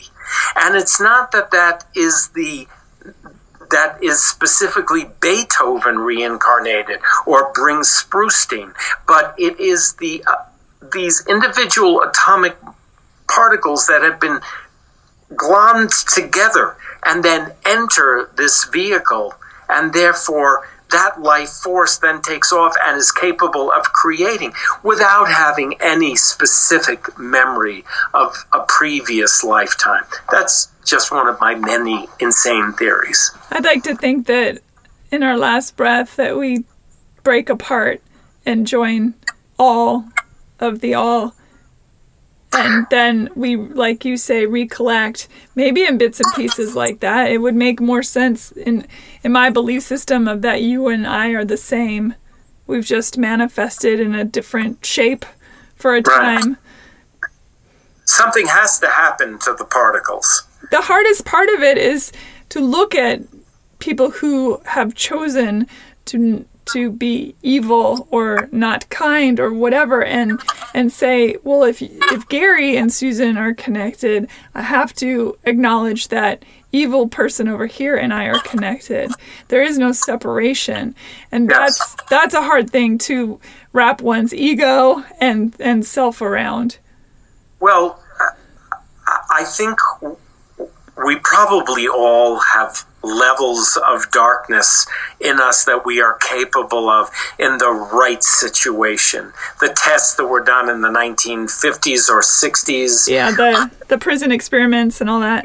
Yeah. And the electrocution experiments. Yes, that leads you to believe that anybody is capable, and, mass thinking and fear, what fear does to us, and the fear of dying, the fear of being killed, what we are willing to do to survive, and who survives and who doesn't. So yes, I think all of it is in us. It is partially the damage that is done to us that leads us down one path or another, and part of it is maybe some arbitrary factor. Yeah. Man's Search for Meaning. That book really opened me up to the idea of all of that. And why bad things happen to good people. The rabbi who wrote that book. So I think that there are no answers. I go back, to what is the question? And that's what comes up all the time for me. What is the question? Yeah. And I am not going to get in this lifetime the answers that I want. And, so I do hope that I get to see my dogs afterwards. I hope that for you and for myself. My cats. Yeah. I think the answers perhaps come in the letting go, and maybe the letting go is in that last breath. And I often think that when we manifest into these bodies and such, it's not a question of learning as you go. It's a question of remembering as you go. And in the meantime, tomorrow and tomorrow and tomorrow creeps in its petty pace. Yes. Yes. Yeah.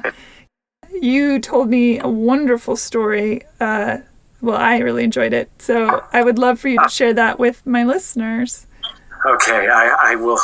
I tend to go on too long, so this is difficult for me. It's wonderful. I will try to do this one as short as possible. Gary died in the shower at our house in New Mexico. I was in LA at the time, but he had an aneurysm or a stroke. He was gone very quickly. A couple of days later, Shirley came to the house. I flew out, and Shirley came to the house, and she was walking around the house with her cape floating behind her, saying, "Oh yes, I feel his presence. I feel his presence." And I kept thinking, seriously, Shirley, I don't feel his presence. Why do you get to feel his presence? And she said, "Well, you had an agreement. He would not have left unless you gave him permission to leave." And I said, seriously, Shirley? I didn't give him permission to leave. I was looking forward to our 34th. We were 1 month away from our 34th anniversary. And I said, when he was supposed to outlive me, because everybody in his family lived into their 90s and everybody in my family dies in their 70s. So what the hell is this? So I went back to Los Angeles, and I woke up one morning with a shot and realized something. 4 months before he died, I had sold our house in Los Angeles, and I was renting a condo because I had planned in the next few years to move out to spend, full time with him, and I was commuting, and I didn't want the house any longer. So I had found this condo all on my own. Now, Gary and I had an interesting relationship because he was an artist. He had great taste. He had always found every apartment we lived in. He found the house that we bought. I just kind of was along for the ride. And he decorated them beautifully. And I would say, give my little bits and pieces. But after he moved to New Mexico and I was commuting, I realized that he had been doing the gardening before the gardener came, because the gardener really didn't know how to garden. And he had been doing the house cleaning before the housekeeper came, because she really didn't know how to clean the house. And it was like I was working 18 hours a day, and I thought, oh my God, I don't have time for the gardening. I don't have time to clean at this point. And I was fortunate to be making enough money to pay for those things. And so I hired a new gardener. I hired a new housekeeper. I did a lot of things around the house. He had been ignoring the house because he had been building the house in Abiquiu. And I realized so many things needed to be done. So I hired people to do everything, and I oversaw it all. I was very careful about everything that was done. But then I sold the house and moved into the condo. And I sat up in bed one morning, right after, I had rented the condo, and I thought, wow, it's amazing. I have taken care of myself by myself, because I was with Gary from the time I was 22 and he was 30, and I was now 56 and he was 63. And I either said out loud or I thought, if anything ever happens to Gary, I will be okay, because I know how to take care of things now. I don't need him in the way I thought I needed him. I want to be with him, but I'm not dependent on him any longer to take care of all those things. And I felt great about that. So 4 months later, he dies. Shirley tells me that we had an agreement. A month later, I sit up in bed like a shot, and I think, oh my God, I gave him permission when I said that I would be okay if he left. It was the weirdest thing to think, but I remember clearly having thought it. I would be okay if anything happens to him. I would be okay. And I called Shirley and I said, Shirley, I did give him permission. You were right. And she said, I told you so. I knew it. He wanted out, but he waited until you were okay, until he knew that you would be okay. And I said, yeah, but he left me with a house that I don't want in Abiquiu, and with 5 animals that I have to take care of now, all on my own. And I'm working full time. And it was complicated, but at the same time, whether she was right or not, I had given him permission, and he did leave. So whether that is one of my inexplicable metaphysical experiences, whether there is any spiritual aspect to it, disturbing the dust on a bowl of rose leaves, I do not know. But yeah, that's that experience. Wow, I love it. I love it so much. Having met and loved a great love, which I think is rare in the world, and after Gary passed away, did you tuck away that part of yourself, or were you open to finding love again? I was in grief for, I'd say, several years. The first year was incredibly rough. It was very complicated also because it was 2002.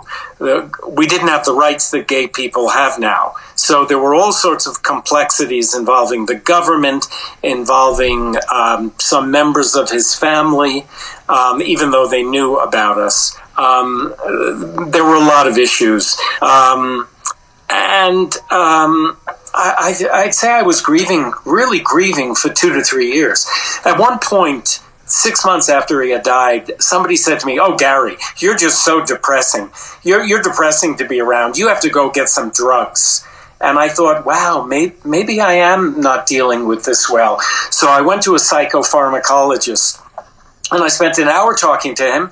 And at the end, I said to him, "So what do you think? I mean, do I need drugs?" He said, "Do you think you need drugs?" And I said, "No, I don't think I need drugs, but maybe I need a professional opinion. Maybe I'm so in the dark I can't even see." He said, "Gary, You had a 34-year relationship. You are in grief. You are in deep grief. You get up every morning. You shower. You go to work. You work, 12, 14 hours a day. I was on some TV show at the time.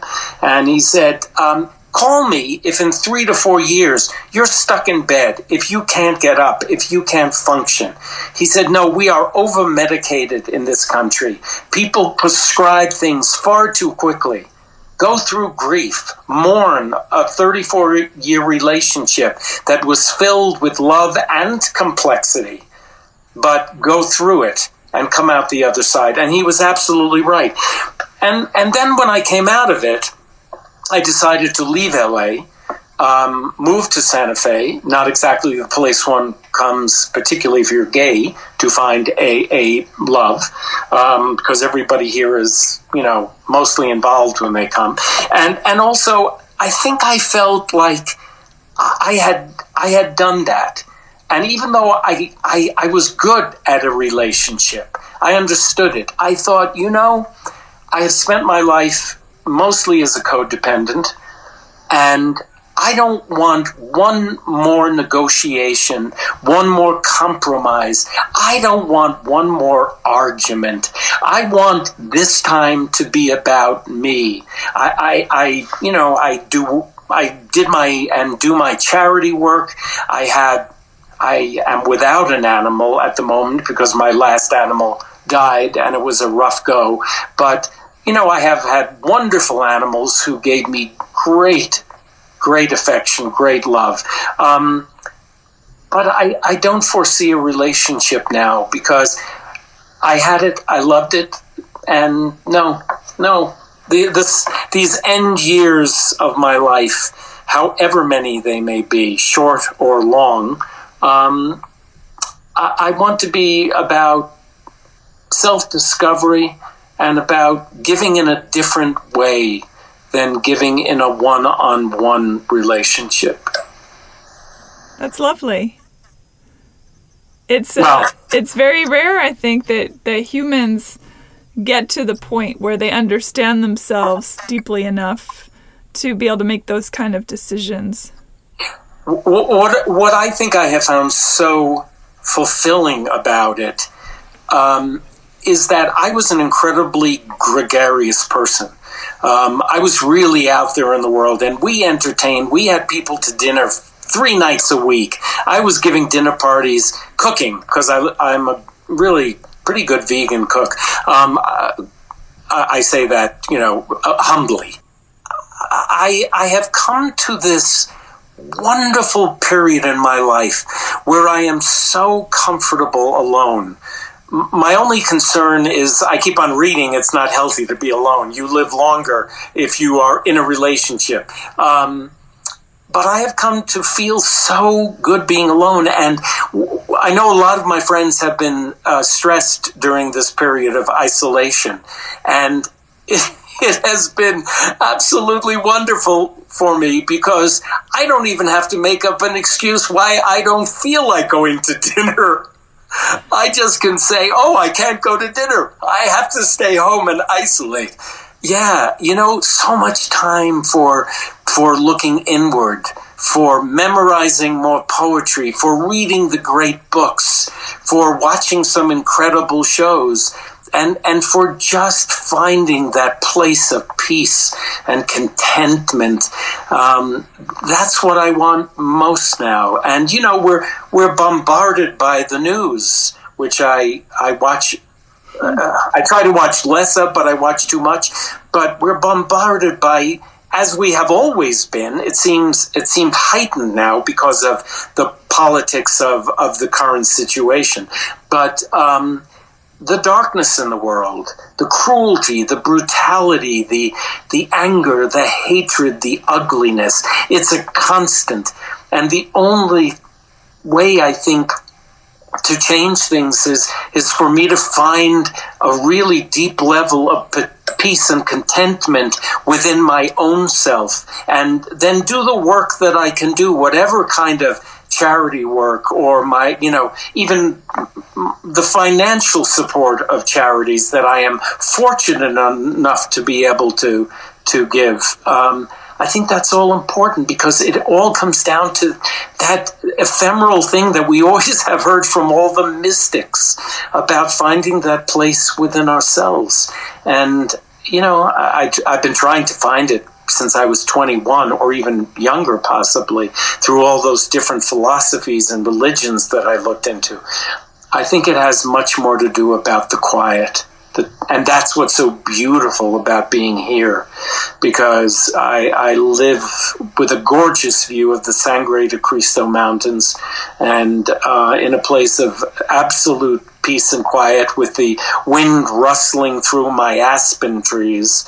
And, the sun greets me in the morning coming over those mountains, and lights up the bedroom very, very early. And it's just... It would be unfortunate if I were not to wake up every morning with a sense of gratitude for everything I've had, including all of those complexities that were so painful in my life, and the losses, everything. But it is, I'll say it again and again and again until you're going to shoot through this microphone and just strangle me. Peace, contentment, quiet.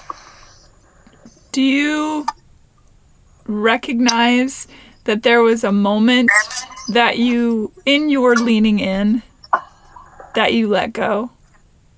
That I let go.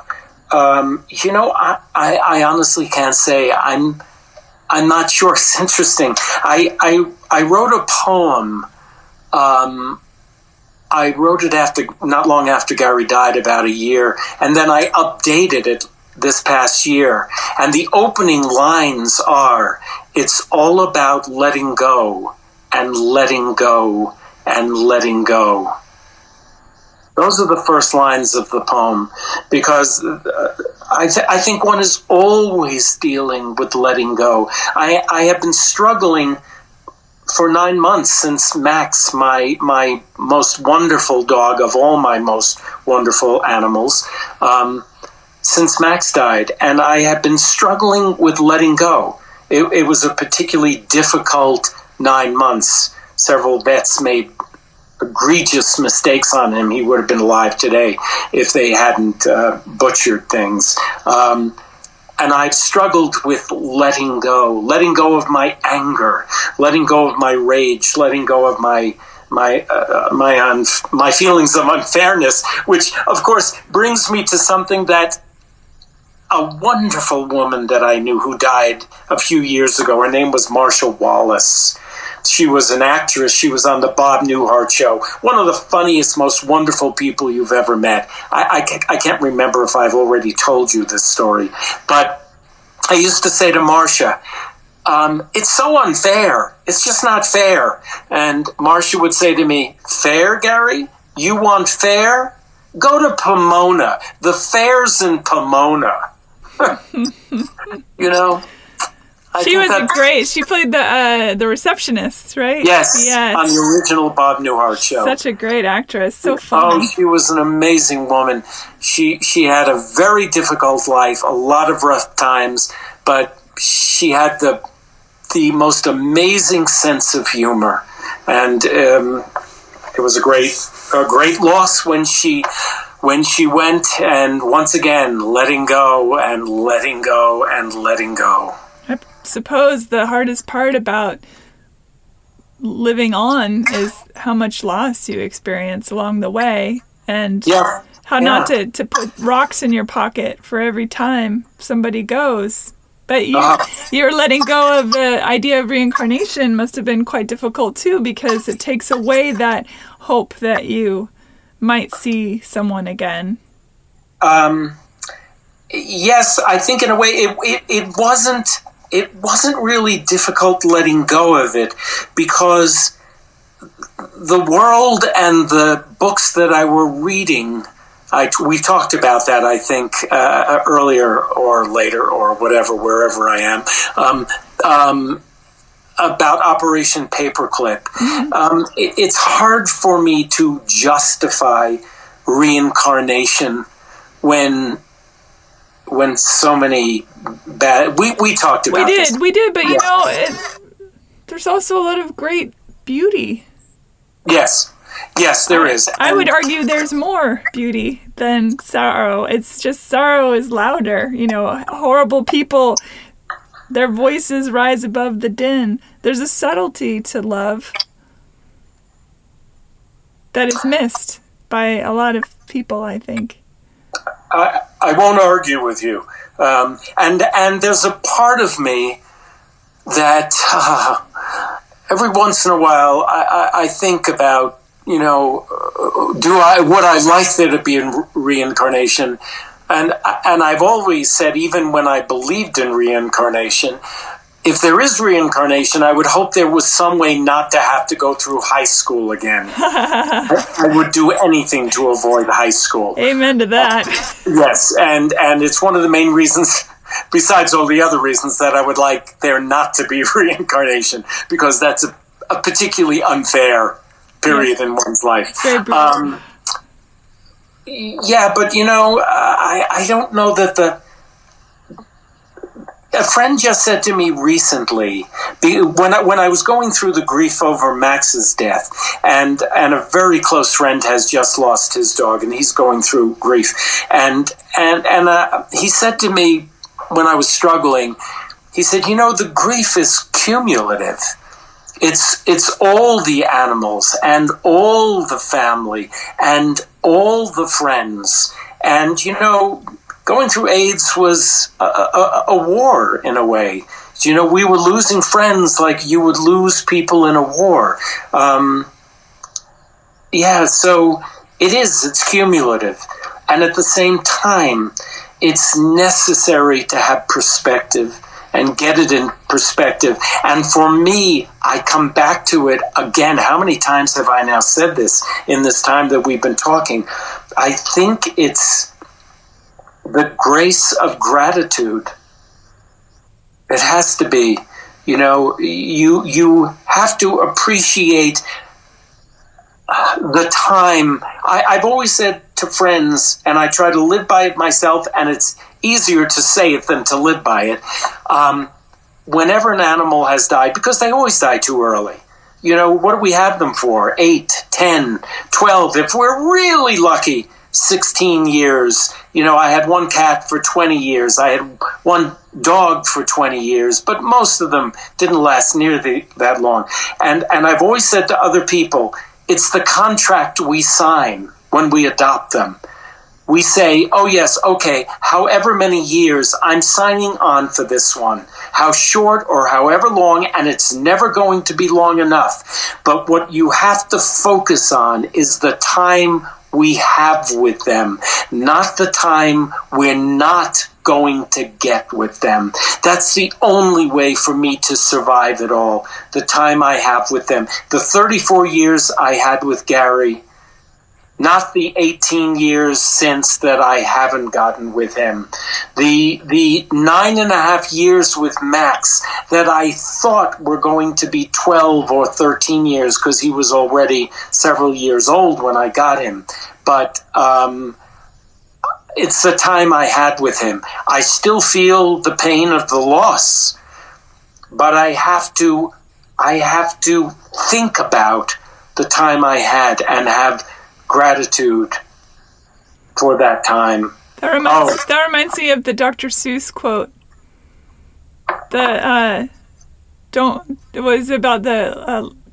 Don't cry because it's over, laugh because it happened.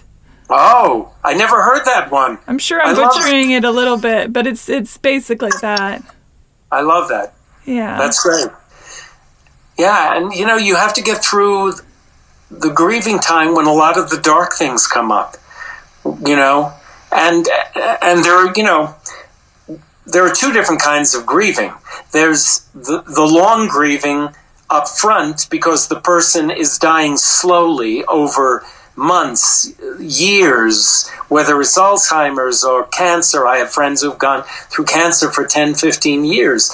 and you do a lot of your grieving up front. It doesn't mean that you don't grieve after, but you're doing a lot of the grieving up front. Or the shock. Gary died in the shower and was gone in an instant. And I got the call, and it was like, oh my God, I wasn't even there. For the most important one in my life, I wasn't there. And then I had to do all the grieving after, while dealing with the shock and the rage and the government and all the other complexities. Even if you were in the house with him, you still wouldn't have been there. I mean, that's where the idea of agreements, and I agree with you. It's like the long, inexorable death that we're all going through. We're doing it now. Right. And the part of the trick is that the therapist I saw after Gary said, I had said to him, if only I had gone to Santa Fe that weekend, because I was working in LA and I was commuting. If only I had gone that weekend. I could have gone that weekend, but I chose not to. I decided to go the next weekend. I should have gone that weekend. I would have gone that weekend if such and such hadn't happened. And he said to me, Gary, you're doing the if-onlys, the shoulda, coulda, wouldas. They are of no use to you whatsoever. That goes back to the T.S. Eliot poem. What might have been is an abstraction, remaining a perpetual possibility only in a world of speculation. That's it. That is it. So the if-onlys, the shoulda, coulda, wouldas, you have to stop them in your mind. And wow, that is a challenge. Oh boy. Because we all want to go to the shoulda, coulda, wouldas. Yes, we do. Yeah. Do you pray? Do I pray? I don't. I can't say that I pray in a formal way. I do some science of mind, metaphysical treatment work, which I think we talked about, acknowledging, your oneness with the universe, with spirit, with God, with whatever you want to call it.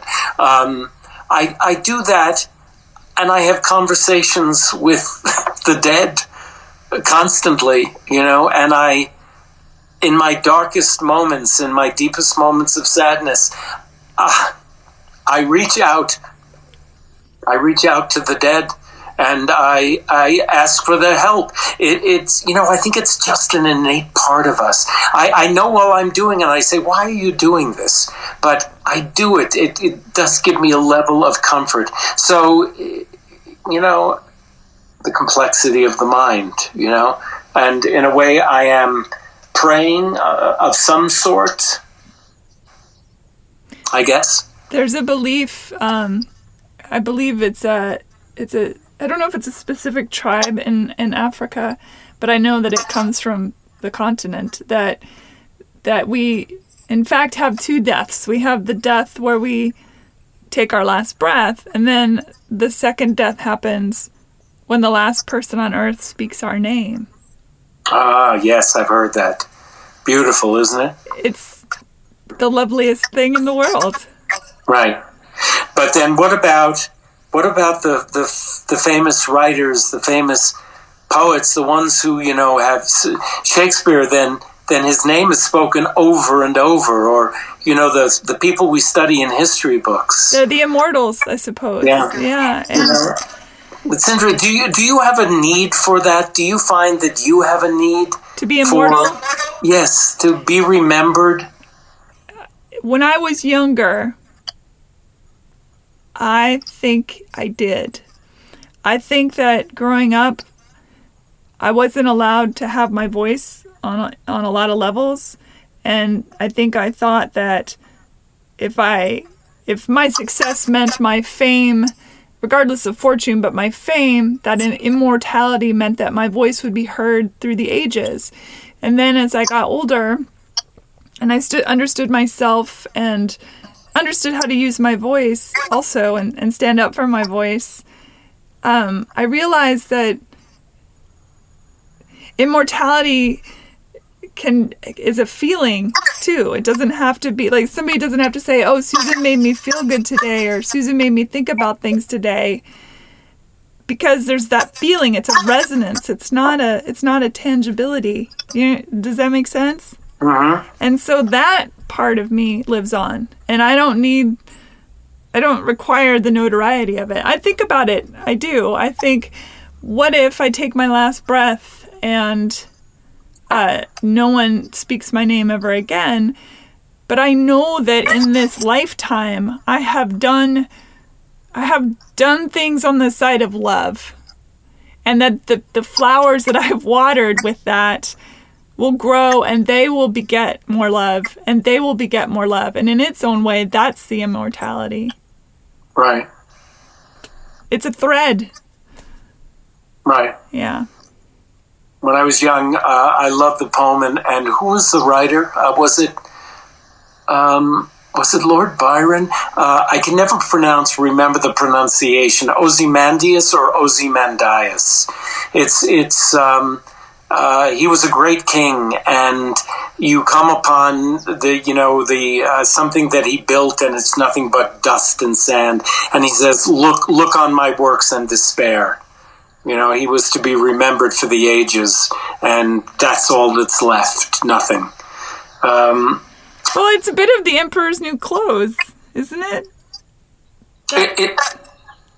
Because what good is it if you're immortal? Does Shakespeare... I mean, I suppose it depends on your belief system. I personally believe in reincarnation, and I also believe that everything is connected, and I think that our DNA is alive with every action of our ancestors, and I think that everything I do ripples out in a way or another. That being said, is Shakespeare somewhere in the ether excited that, Tom Hiddleston is about to do that performance next week? You know what I mean? Does Shakespeare care?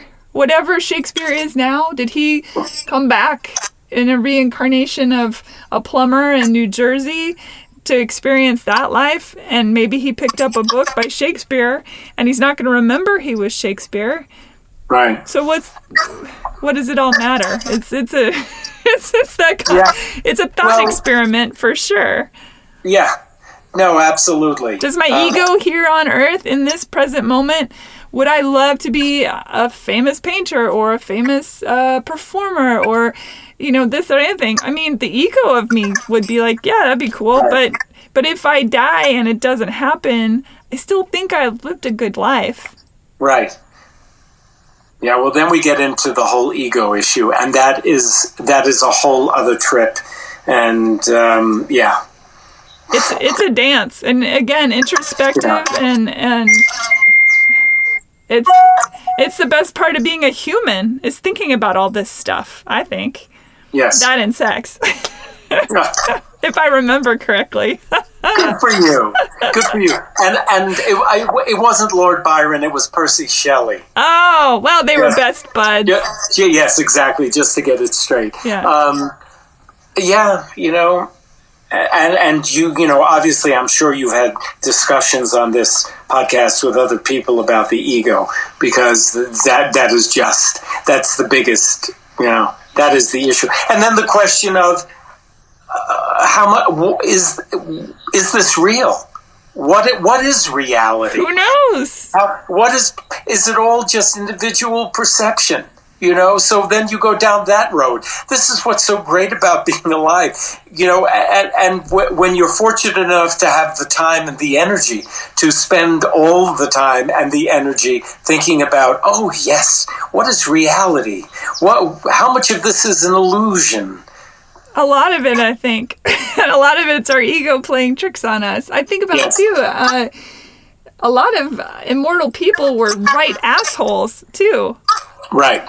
Well, so much of the Course in Miracles, which you and I talked about, that I studied for a number of years, that is about the ego. And yeah. And I'm not without an ego, God knows, but I don't know. And then maybe, again, being remembered for being a good person, but when the last person speaks my name, am I truly dead? I don't know. Gary, this has been a delight, and I can't wait to meet you in real life, having spent many hours now over electronic devices. Well, you will come out to visit me, or I will see you in Los Angeles. Absolutely. If people want to find you, are you anywhere findable, or do you maintain any kind of social media presence or anything like that? I'm really backwards with all of this. I am on Facebook, but I hardly ever go on. Yeah. I go on when I feel like I have something important to say, which probably isn't that important to begin with, but I go on to just express something. So I think I've been on like 3 times in the last year. Somebody can find me through that, I guess. Yeah, and I'll put links on heyhumanpodcast.com. I would love, if you would be so kind, to get from you a reading list of some of the books that you've been discussing, and I think people would be really interested in checking out. So I'll go through this and write stuff down, but if there's other stuff that you haven't mentioned that you think lumps in with what we've talked about, I would love to get that from you. Well, the one I'll say that I read and I'm actually rereading, and I hardly ever reread a book, is Sapiens. That's a great book. Yeah. History of Humankind. Yeah. I think that book is incredible. It's a great book. Have you read Homo Deus? No, I haven't read that yet, and I haven't read 21 something for the New Century, his last book. Yeah, I didn't read that one yet. But I want to read both of those books. And the other thing is the Four Quartets and all the great poets. I think there is so much to be gathered from, gained from reading them. Yeah. But I'll give you a few other books. The Freedom from the Known, I think, is very worthwhile. So good. I'll definitely put that on the links page. And Gary, regardless, whether there is or is not reincarnation, I do hope that you and I will meet in the Rose Garden. I do. That's wonderful. I hope so, too. Yeah. Have a wonderful night. Thank you for all your time. I really appreciate it. You too. Bye, everybody. Thanks for listening. Rate and review Hey Human on iTunes or wherever you get your podcasts. Bye.